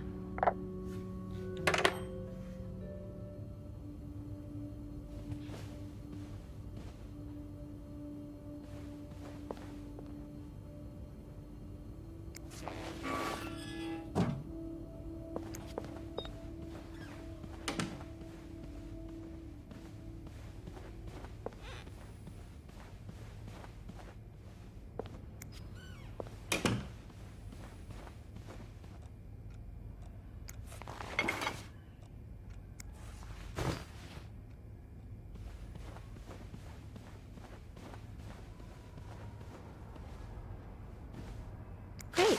This takes care of half of this little scavenger hunt. As for the candles, doesn't Rebecca keep some in her locker downstairs?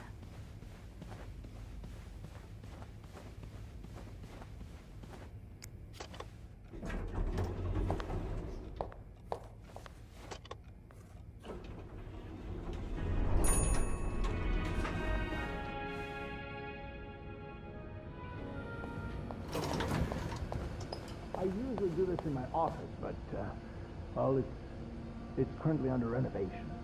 Oh, I don't mind being in here. It's, cozy. It is, isn't it? If you had the job, it would be all yours. Well, mostly yours. I'd come visit, of course. Really? Oh, I've never had an office before. I thought you said you'd been employed as a governess. I have, but I guess my former employers just didn't think I needed one. Oh, I think you may have had a point.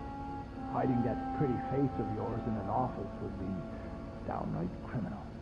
Well, if you look at my resume, you'll see that... Have you ever thought of working as a receptionist instead?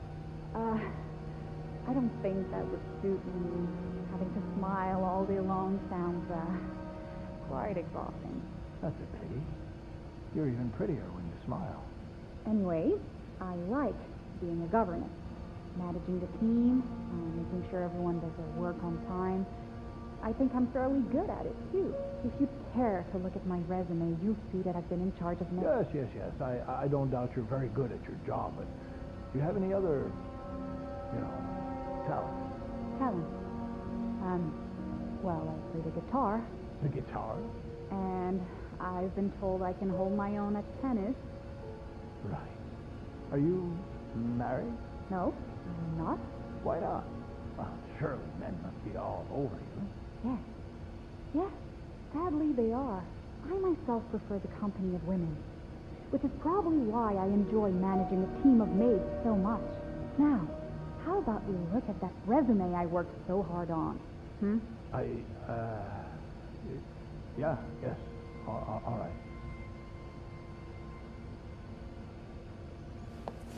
Candles, candles, candles.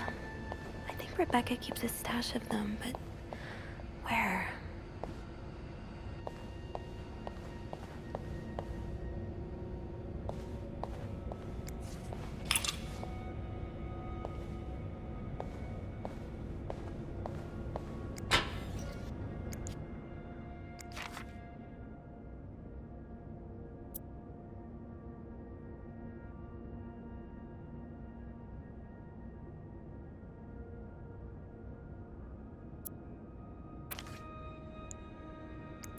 So you do have a stash of candles, but where is it?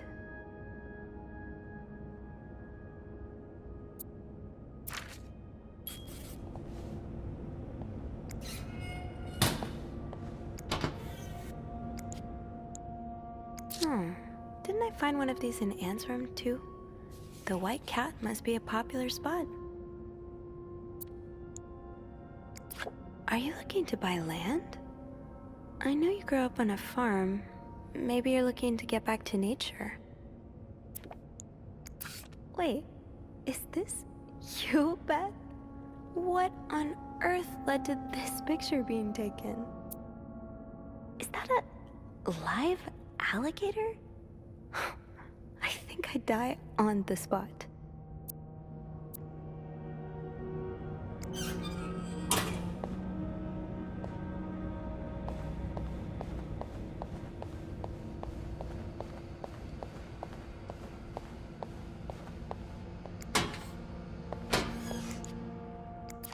No candles, but this looks like the laundry room.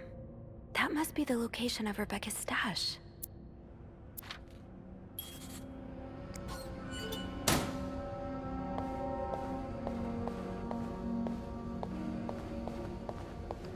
Oh, right. My keys are still in the break room.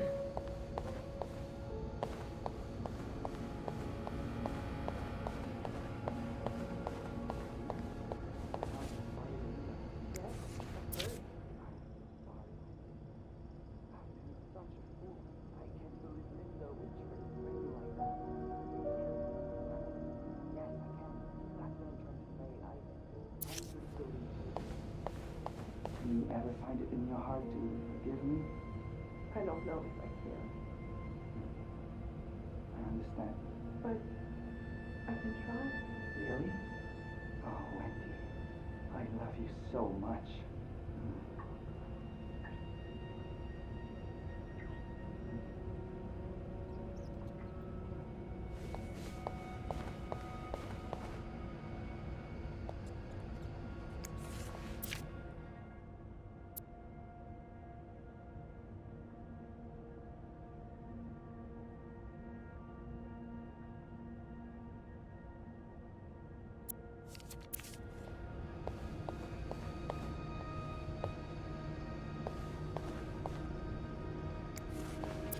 This is probably Beth's latest project.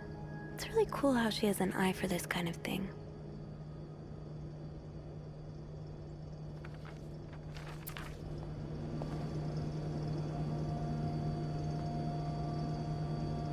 Gotta hold on to these tight.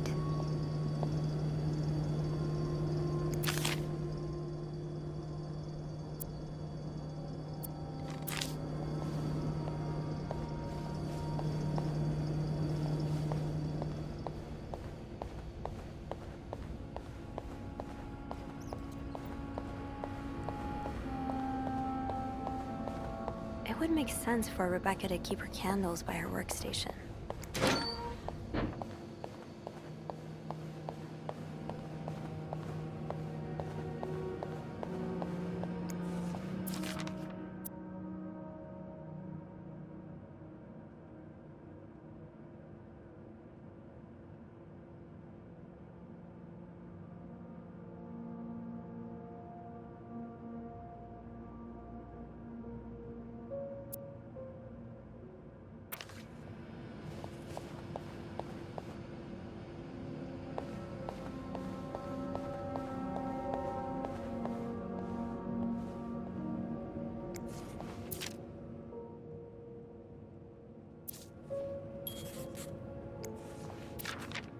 Ooh, is this a movie script?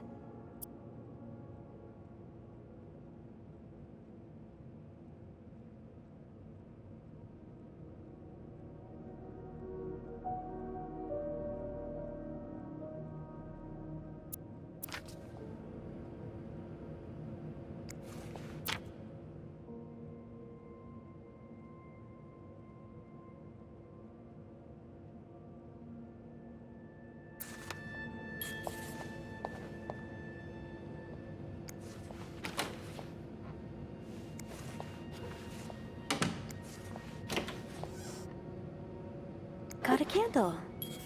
Now, what next? Let's see if Beth is around.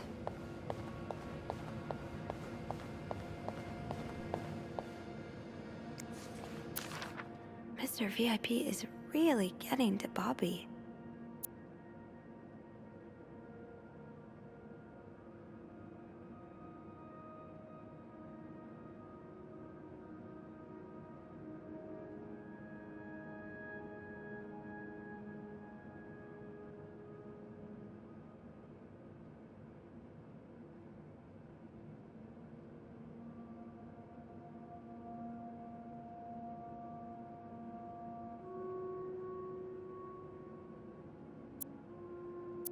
I hope you managed to calm him down, Reb.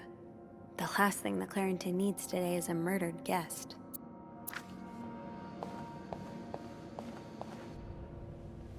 There you are. I'm not sure I understand what the plan is here. Well, when I was little, we had padlocks on many of the farm's sheds. My dad would always lose the keys, so one day he made a mold of them using wax and plaster. I was thinking of doing the same. Are you sure it's gonna work? Absolutely not. But hey, I guess we won't know until we try. Yeah, you're right. So let's do this.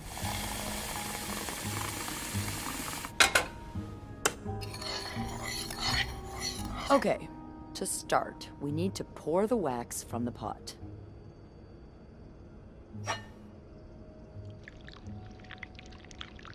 Have you done this before? You're a real pro.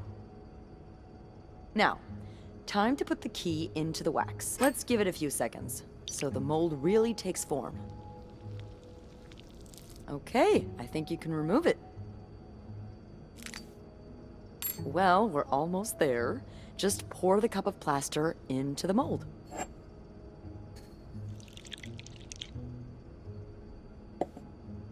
All right. Now we wait for it to dry. How long do you think it's gonna take? I don't know.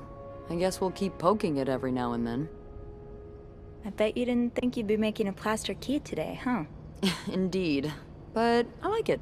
It's rare that this job allows me to use my creative side. Your creative side? Well, granted, this key won't end up in any museum, but I enjoy the occasional artistic endeavor. Like posing with alligators? How do you know about that? Oh, I think it must have slipped out of your locker because I saw this picture of you in a long white dress and... Oh my, you did? What did you think of it?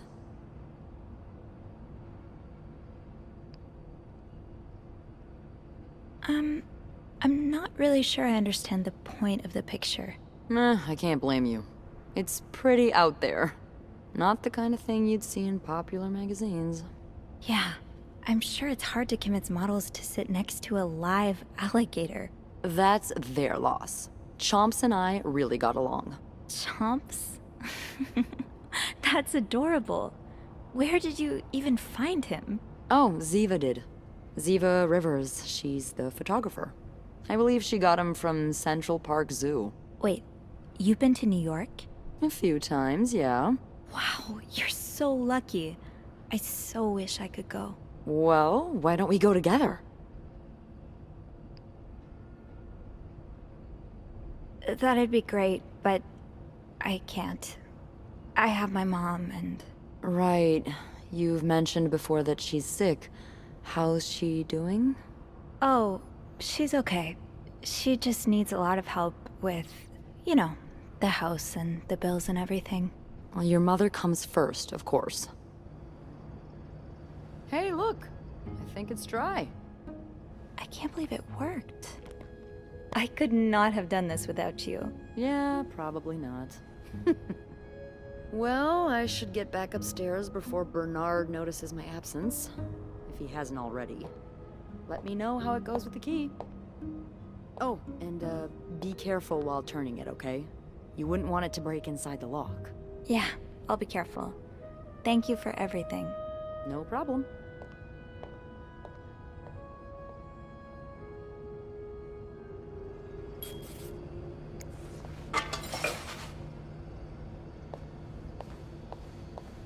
I've got 2 keys.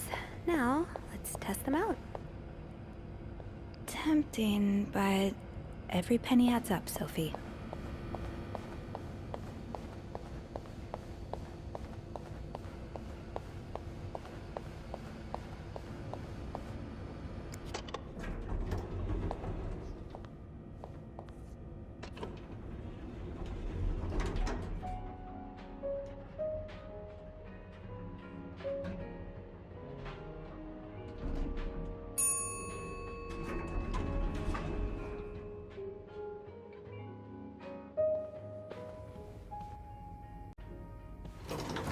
Back to 507 to try this key double. I hope it works.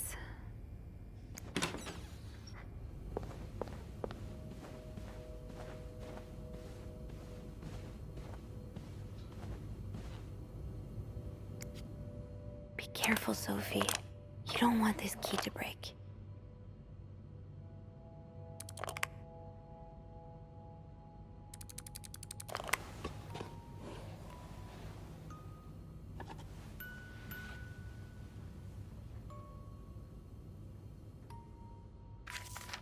Unlike my favorite bar, this one was black. Her alliterative name will surely take you back. These two sure love their riddles.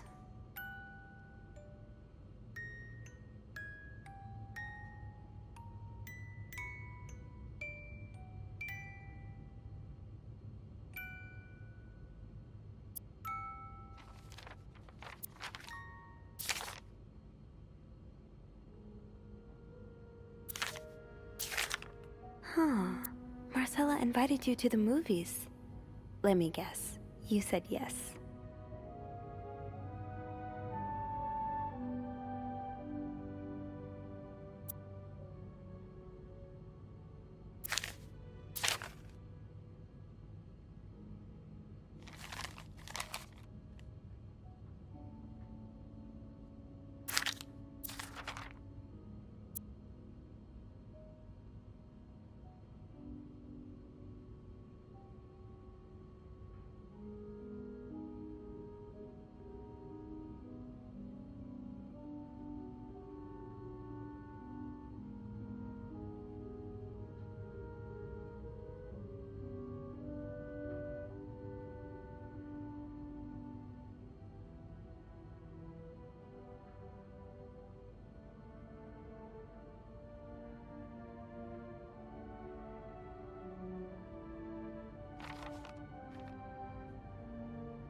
Doris Day. That's an alliteration, isn't it? Doris. I-S.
I've got 2 keys. Now, let's test them out.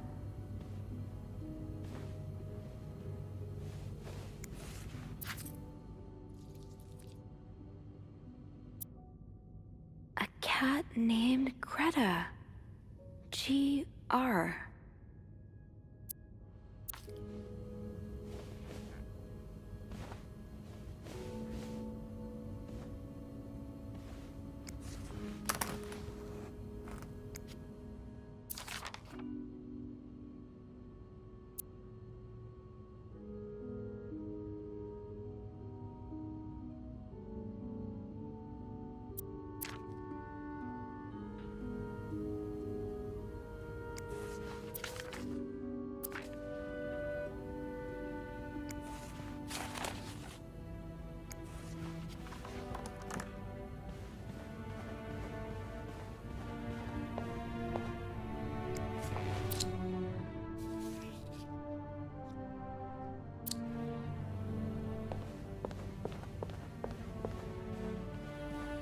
So, GR from Greta and IS from Doris. Gree? Could that be the code for the case on the bed in 509? It's worth a try.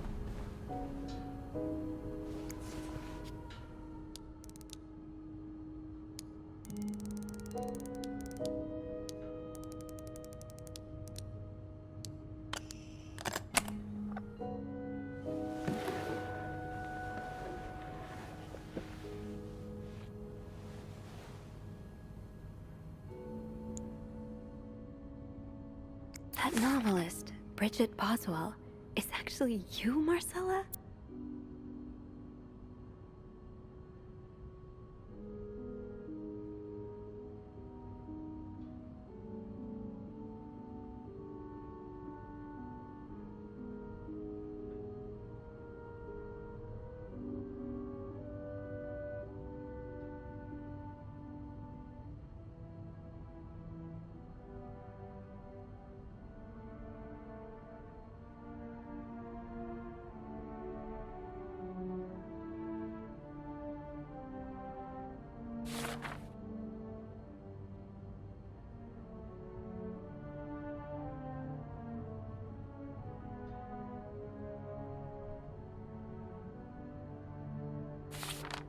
Oh, Anne. Murder might be a bit much, but you deserve some kind of justice.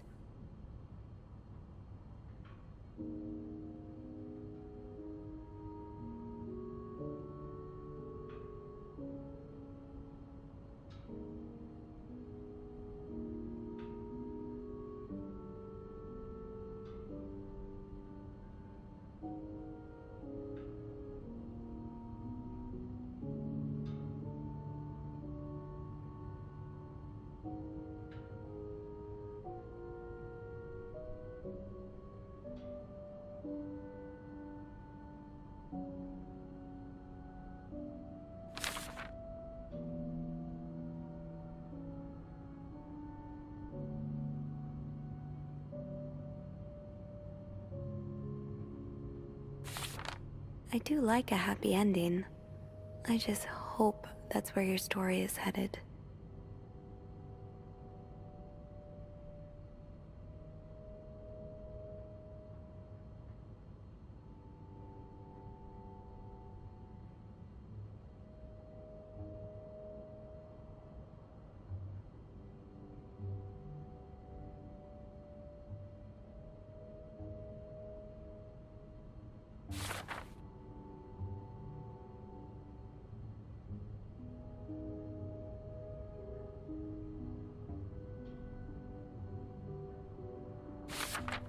Oh, so you came to Montreal under the pretense of celebrating your wedding anniversary, but all along, you meant to reunite with Anne.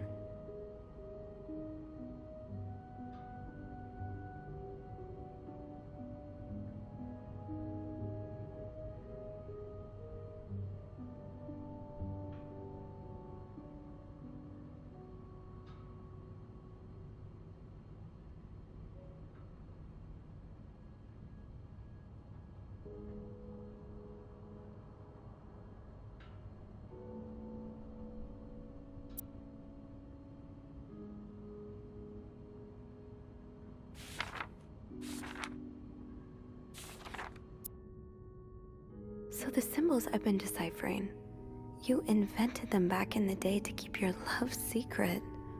That feels really special.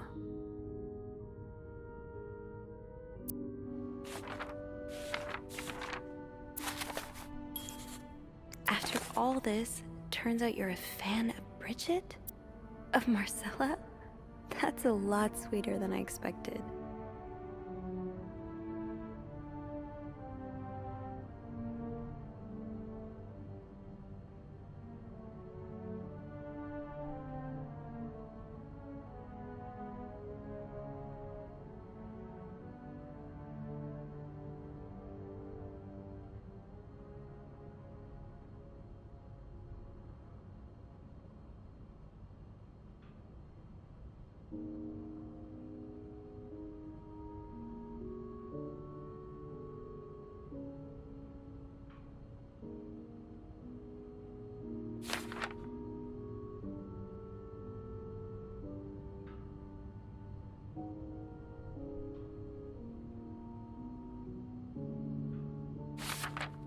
I'm glad you were able to open up to Marcella like this. Everyone needs someone to talk to.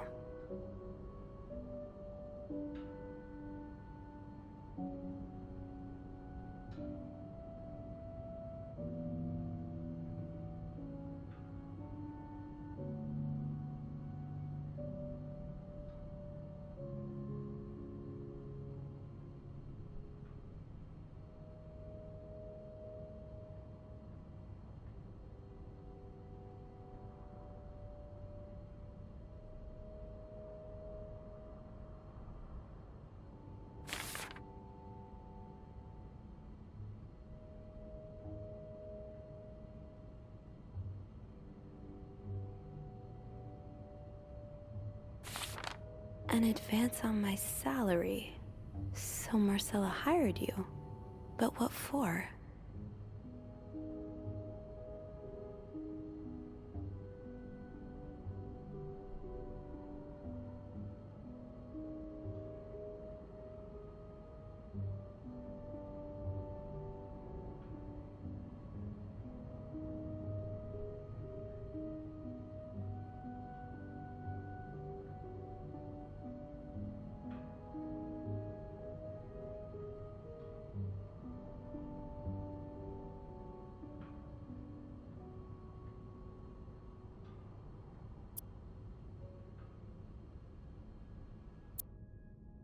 Oh, Lindsay's a man. Yeah, I guess it was presumptuous of me to think otherwise.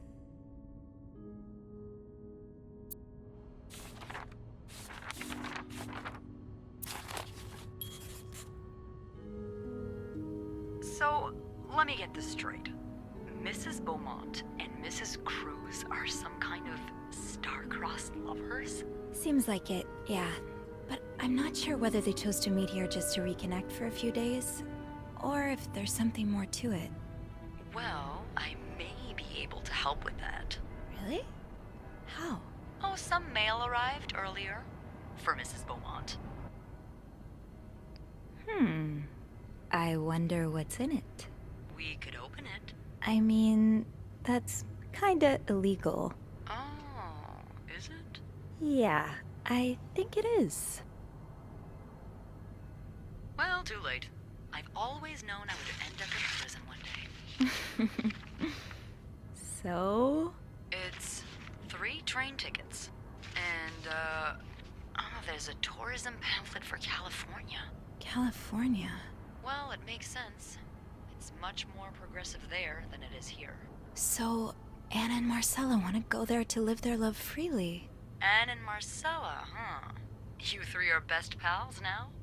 Well, after reading so much of their correspondence, I kind of feel like I know them, you know? Yeah. But what about Mr. Morgan, though? I mean, Paul. How does he fit into all of this?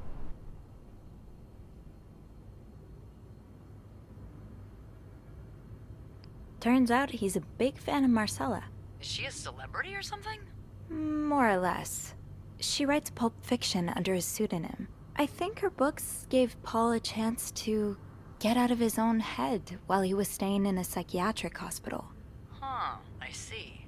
He's still kind of a creep, though. Couldn't he have stuck to fan mail? Stalking her like that. That's going too far. And why did he have those pictures of you, anyway? I guess we'll never know for sure, but I don't think it was ever about me. It's always been about Anne and Marcella. Exactly. Well, it feels a tad anticlimactic, but who needs drama, right? At least it made our day pretty interesting. It sure did. You know, after today, I think I get why you're so interested in the lives our guests lead. I try to forget they exist as soon as I'm done interacting with them. But once in a while, it's nice to remember that, well, even the most put-together person could be an absolute mess on the other side of the door. You're right. Everyone likes to put on a show, but none of us are actually perfect. Yeah, it's a comforting thought. I knew you'd get it, Bean. Come see me when your shift ends, all right? We could leave together if you want. Sure. If we're able to. With all that snow, I'm thinking maybe we'll have no choice but to spend the night here. Ooh, a sleepover. We could set up a pillow fort on the mezzanine. A pillow fort? We do work in a hotel, you know. There are actual beds here. I know, but isn't my way so much more fun? Well, we could take a page out of Michael's book and decorate it, and then spend the night throwing stuff at Bernard whenever he comes through the lobby. Oh, now you're talking.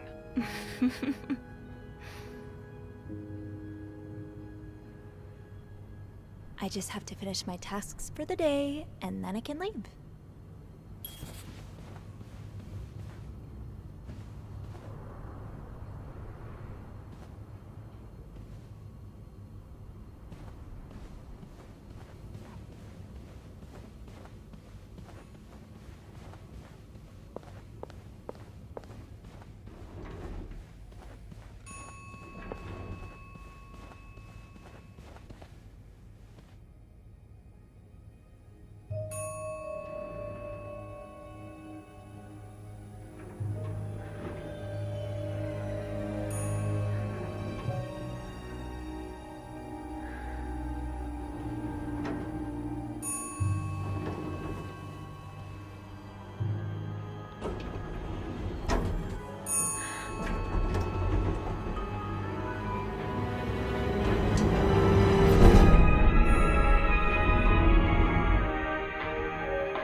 Mr. Cruz?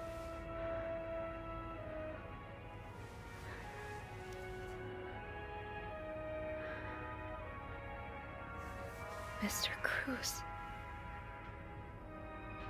Oh God. Oh God. What happened? Mr. Cruz's life insurance policy. Why did he have this on him? Marcella? Okay, let's not jump to conclusions.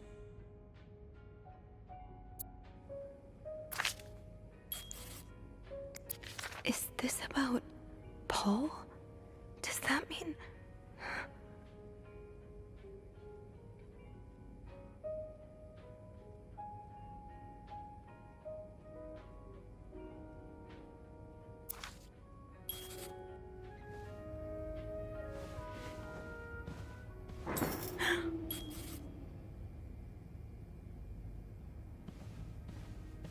I have to get the power back on.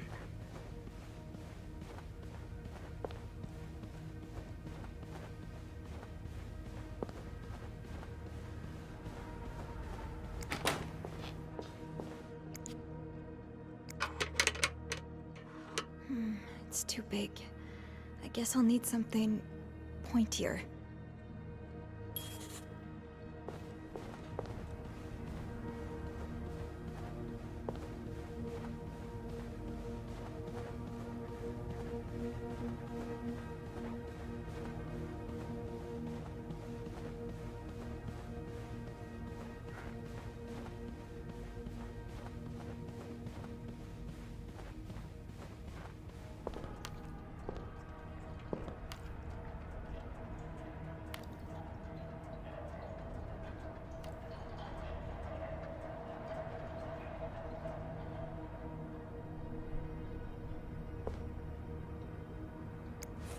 These look like Marcella's pearls.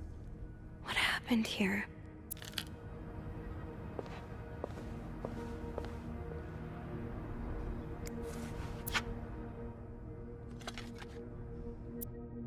A, B, and Beaumont.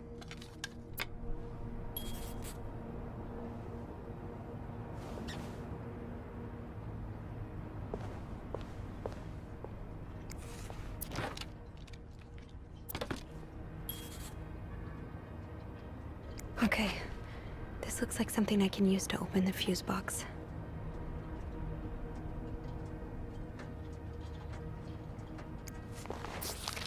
Poor Paul. Lindsay's death really hit him hard. He hasn't been in the best headspace.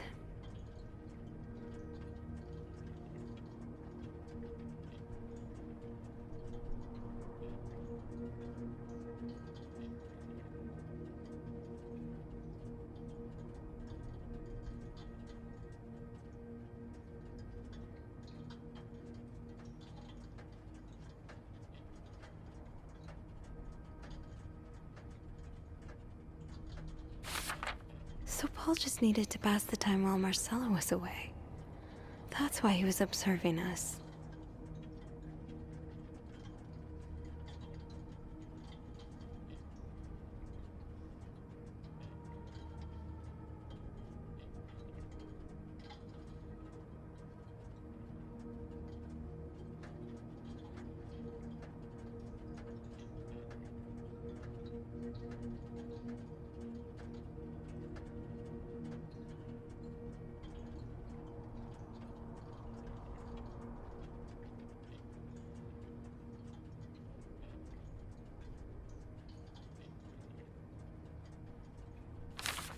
Paul was hiding out right here. Did he ever find the person who was sneaking out at night?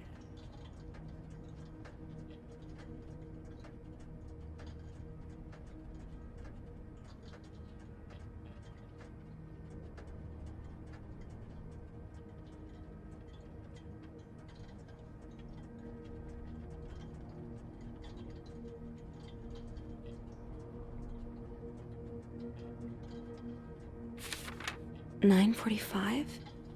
So Anne and Marcella met here this morning while I was busy cleaning room 504.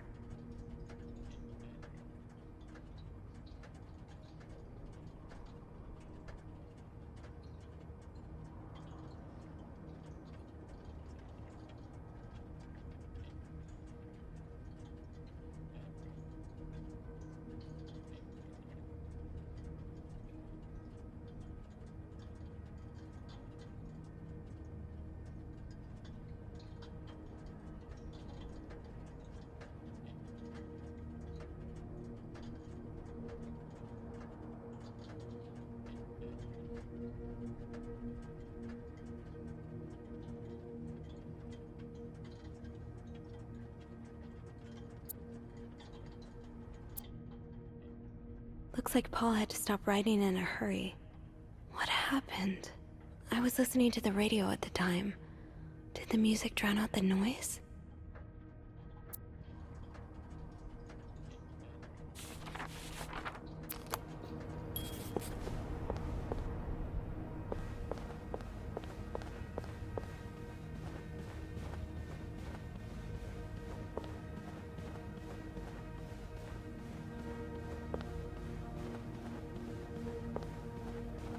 The fuse box. Just get to the fuse box in the janitor's closet, Sophie. It's not far.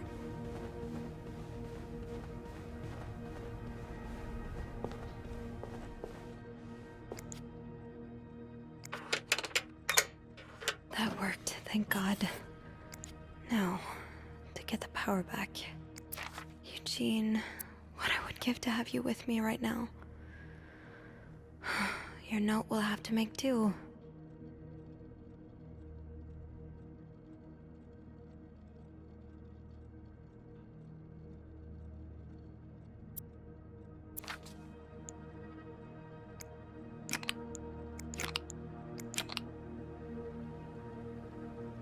Yes, this is what I need.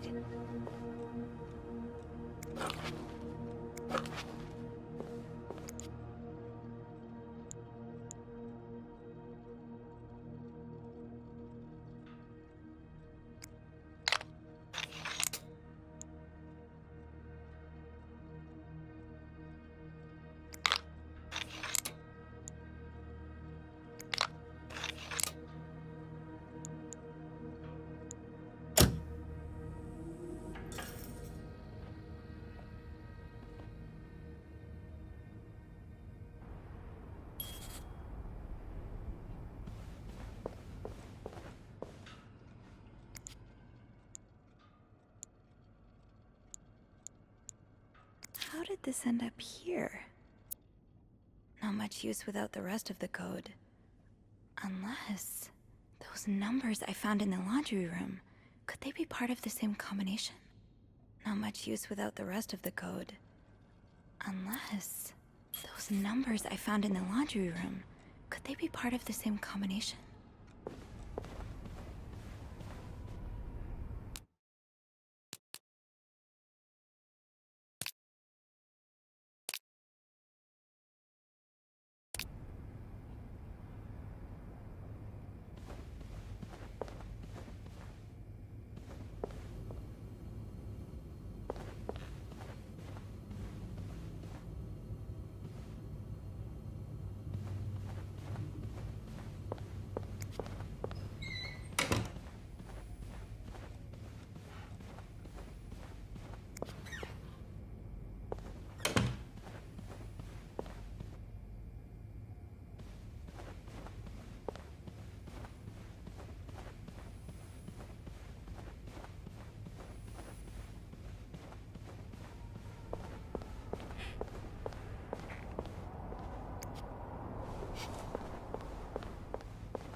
Is there anything I've forgotten? Once I leave this floor, I probably won't be able to come back. I'm sorry. I'm sorry. I'm so sorry.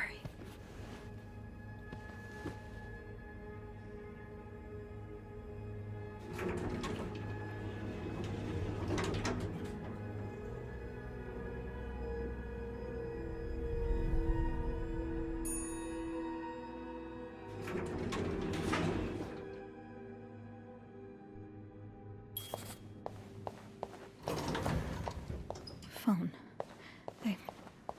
I need a phone. Beth? Where is everyone?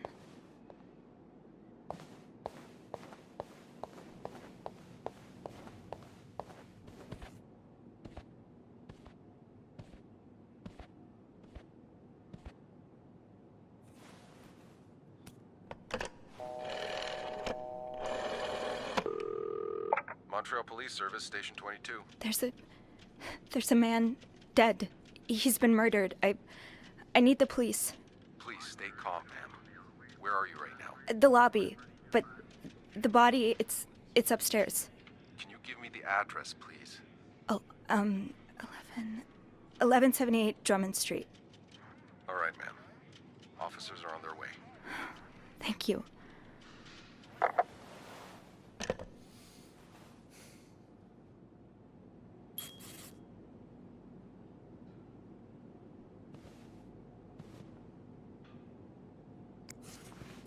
So Anne and Marcella really are planning to run off together. Was what happened to Hector part of their plan?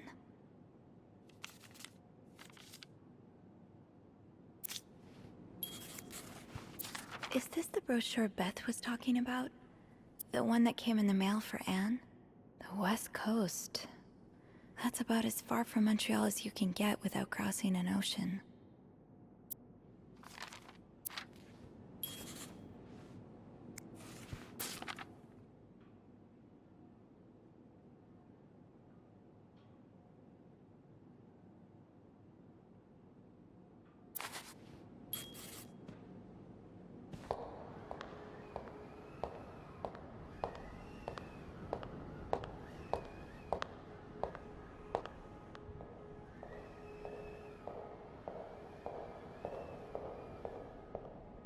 Oh, hey you! Great timing, right? I'm thinking if we're lucky, Bernard will let us go home. No point in working in the dark. Sophie? Bean, you're not scared of the dark, are you? Hey, is everything okay? I found Mr. Cruz. Hector. Oh, you did? What was the bloke up to? You don't understand. I found his body. He's dead, Beth. Oh, merde. Merde. Sit down, okay? You look like you're about to faint.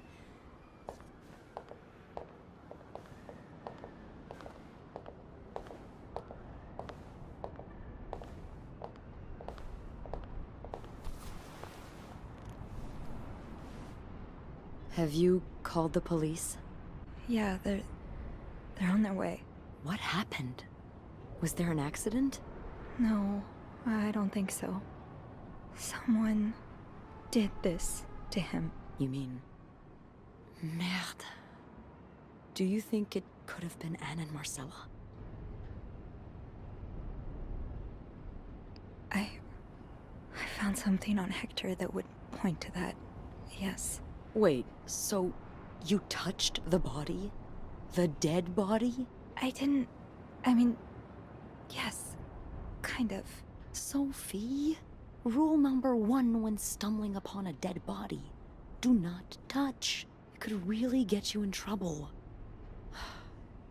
So, what did you find? There was this letter that made it sound like Marcella would get a lot of money from her husband's death. Throw the affair into the mix and you get a pretty good motive. That's what I'm thinking. I'm probably going to hell for saying this. Who am I kidding? I'm going to hell anyway. But I can't really blame her if she did it. I'm not sure I'm following. You can't blame her for murder. I'm not excusing it. I'm not. Just... women like Anne and Marcella have so few options. It's like the world is designed to keep them apart. Beth. Oh, you know. You know. That photographer I've told you about, Ziva Rivers, she was more than a gal pal. We were together for a while, and I was so in love. It was like a fire rain couldn't put out. I guess like anything that intense, it wasn't meant to last. But while it lasted, I was the happiest I've ever been. And if something had come between us, kept us apart, I would have done just about anything to be with her. Maybe that's what happened here with Anne and Marcella. Thank you. Thank you for trusting me with this. Maybe now you can understand why I care so much about you. I don't know if I'm feeling inspired by Anne and Marcella, or if it's the shock of being so close to an actual murder, but, I'd really like for us to be more than just friends, Sophie. I'm not sure if I feel the same way or not. Oh. Okay, yeah. I mean, you have a lot to think about already. I don't want to add to that. The police is here. Just be mindful of what you tell them, okay? Yeah, of course.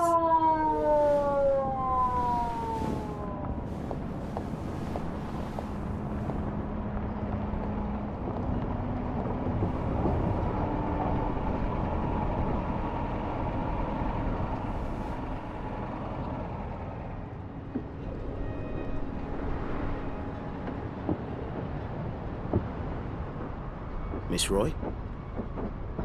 Miss Roy? Miss Roy! Oh, sorry. I was distracted. I really need you to focus right now. I don't want to be here all night, and I'm sure you don't either. No, I don't. So, as I was saying, we're trying to ascertain the circumstances of Mr. Cruz's death.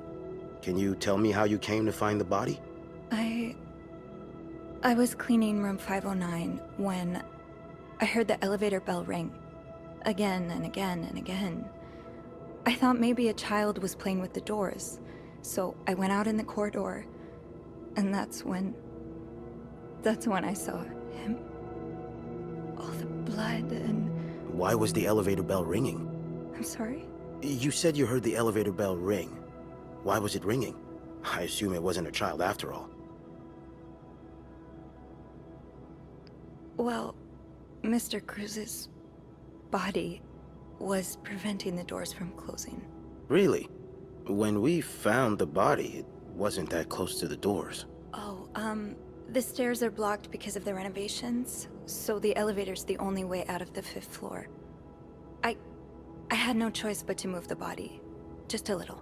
Ah, so that explains the traces we found. Thank you for clearing that up.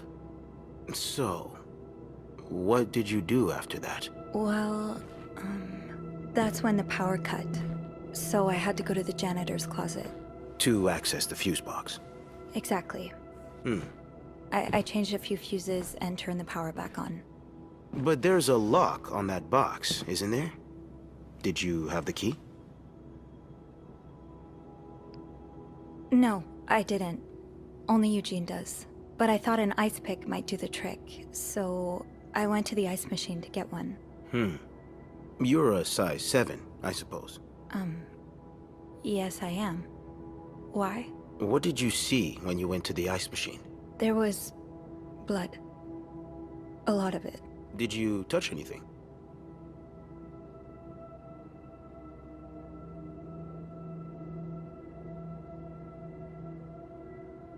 I might have touched a few things. Just to figure out what had happened to Mr. Cruz. Of course you did. Why so many witnesses can't help but compromise the evidence is just beyond me. Anyway, what did you do after restoring the power? I took the elevator down to the lobby. That's where I called the police. Do you remember what you said to the operator? The exact words. No, I'm afraid I don't. You said, there's a man dead. He's been murdered. That's possible. What makes you so sure it was murder?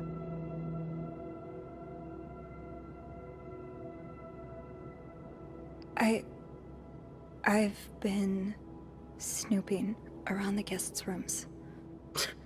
I didn't think you'd admit it. You knew already? We've found pictures of you snooping around. Oh. Now, unless you want me to arrest you for violating your guests' privacy, I suggest you tell me everything you know. All right. Let's start with the victim's wife, Marcella Cruz. Apparently, she left in quite a hurry this morning. What can you tell me about her? She's having an affair. But it's not what you think. She's been in love with another woman since college. They've been apart for more than 10 years, and now Yes, I know all about Mrs. Cruz and Mrs. Beaumont's sexual deviance.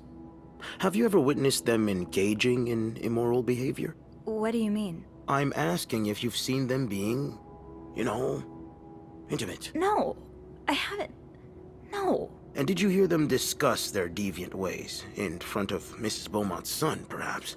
Imagine what kind of effect such perversion can have on a young child. No, I didn't hear anything. Did you hear them express their hatred of men? Did they ever talk about using violence against men? Did you hear them speak ill of Mr. Cruz?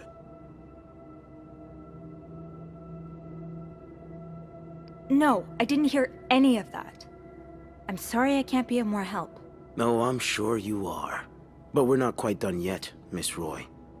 We've learned from one of your colleagues that the victim had a fight with a guest named Mr. Spade.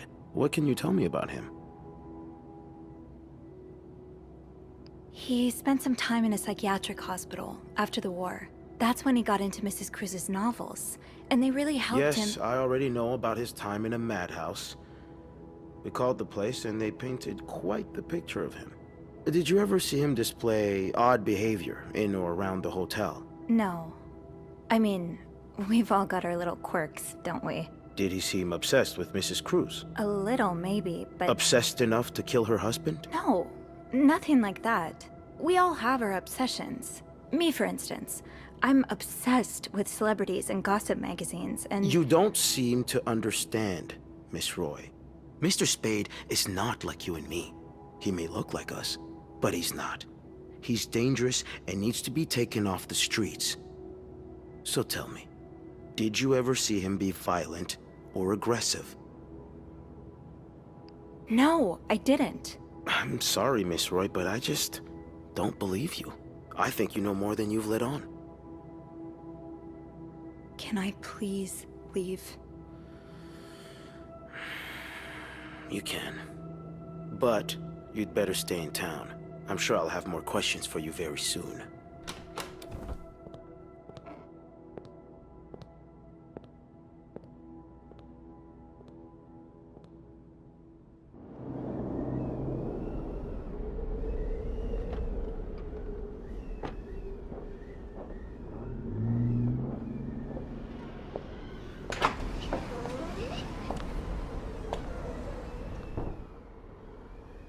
Bernard was strangely chipper on the phone. That can't be a good sign. I guess I'll know soon enough. Let's go see what Bernard wants. It'll probably be a while before the hotel reopens. Anne, Marcella, and Paul are all suspects for Hector's murder. Was there anything I could have done to protect them?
Ugh, go to hell. Beth! Hey. Are you okay? I'm out of a job. But other than that, yeah, everything's just peachy. What? No, I hope you're luckier than I am. Come join me when he's done with you, all right? I'll be questioning my life choices on the mezzanine. Yeah. Yeah, okay.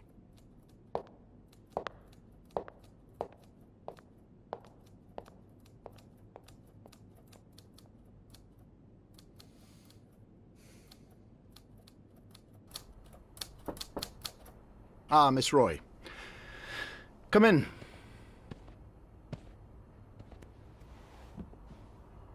I suppose you know why you're here? I would guess it has something to do with the murder. Well, you'd be right about that. We've been getting a lot of press lately, and not the good kind. I wouldn't expect you to understand the position I'm in, but I assure you, it's quite uncomfortable. To have one's life's work blown away like that. All thanks to some sexual deviance and a nut job. It's obvious to me now that I haven't been firm enough. For guests of such morals to be comfortable booking a few nights here and committing such a horrid act? Things need to change. This means elevating our standards to the highest possible level, and it starts with the people working here. It starts with you. With me? Yes. From what I've heard, you've been quite the exemplary maid lately. Clean rooms, satisfied guests. I take my job very seriously, sir. As you should. Now that Linda's no longer an employee of the hotel, I'm in need of a new governess. Someone diligent and hardworking. Someone who, like me, upholds the Claringtons' high standards. Now, if what I've heard from Linda and some of the guests is true, I believe that person might be you. So, what do you say? Will you be the Claringtons' new governess?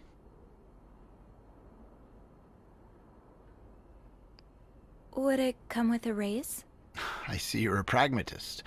Yes, it would. Okay, then I'll do it. Now, you have to be aware that this is a very demanding position. Are you sure you're ready for it? I think... yes, I am. Good. I expect you to be here on Monday, first thing in the morning. There's a lot of work to be done before the reopening. That'll be all.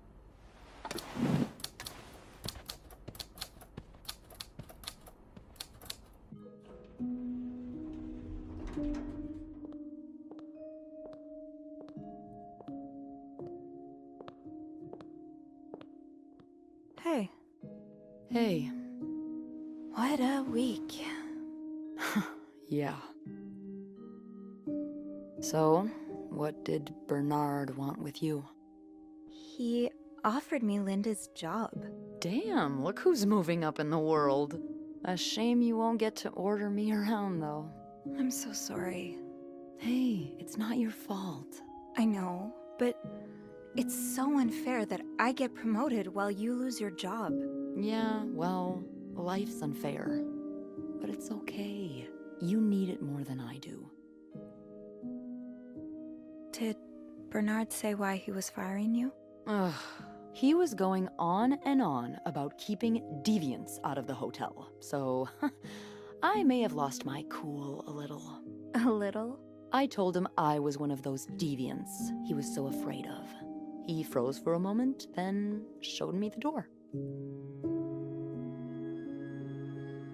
Well, I'm not one bit worried about you. I know you'll be just fine. Yeah, I do have a cat-like ability to land on my feet. And think of all the good times you'll have away from Bernard. I'll miss annoying him. He turns into a particular shade of red that only I can get out of him. But no, you're right. It's time for new challenges. I could see myself owning my own establishment, one that caters to the right kind of crowd. Believe it or not, I do enjoy the company of people, just not, you know, the stuck-up, entitled clientele of this prestigious hotel. But maybe if I were behind the counter of, say, a bar, instead of a reception desk. I don't know. Is that silly? No, it's not. In fact, you'd be perfect for it. You're the most charming person I know. Thank you. I'm really glad we're friends. Me too.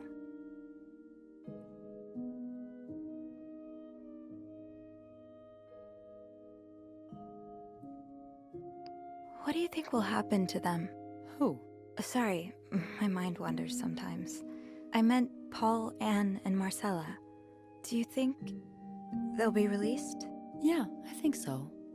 Paul will probably become a famed photographer. His portrait of you will be hanged at the Louvre, entitled The Inconspicuous Maid. It will sell for millions. Is that so? Yeah, and Anne and Marcella will ride into the sunset on the back of 2 Appaloozas, watching over their newly acquired ranch. They'll be constantly followed by their only sheep. They'll call him Paul, for old time's sake. I like that. I just want them to be happy. Me too.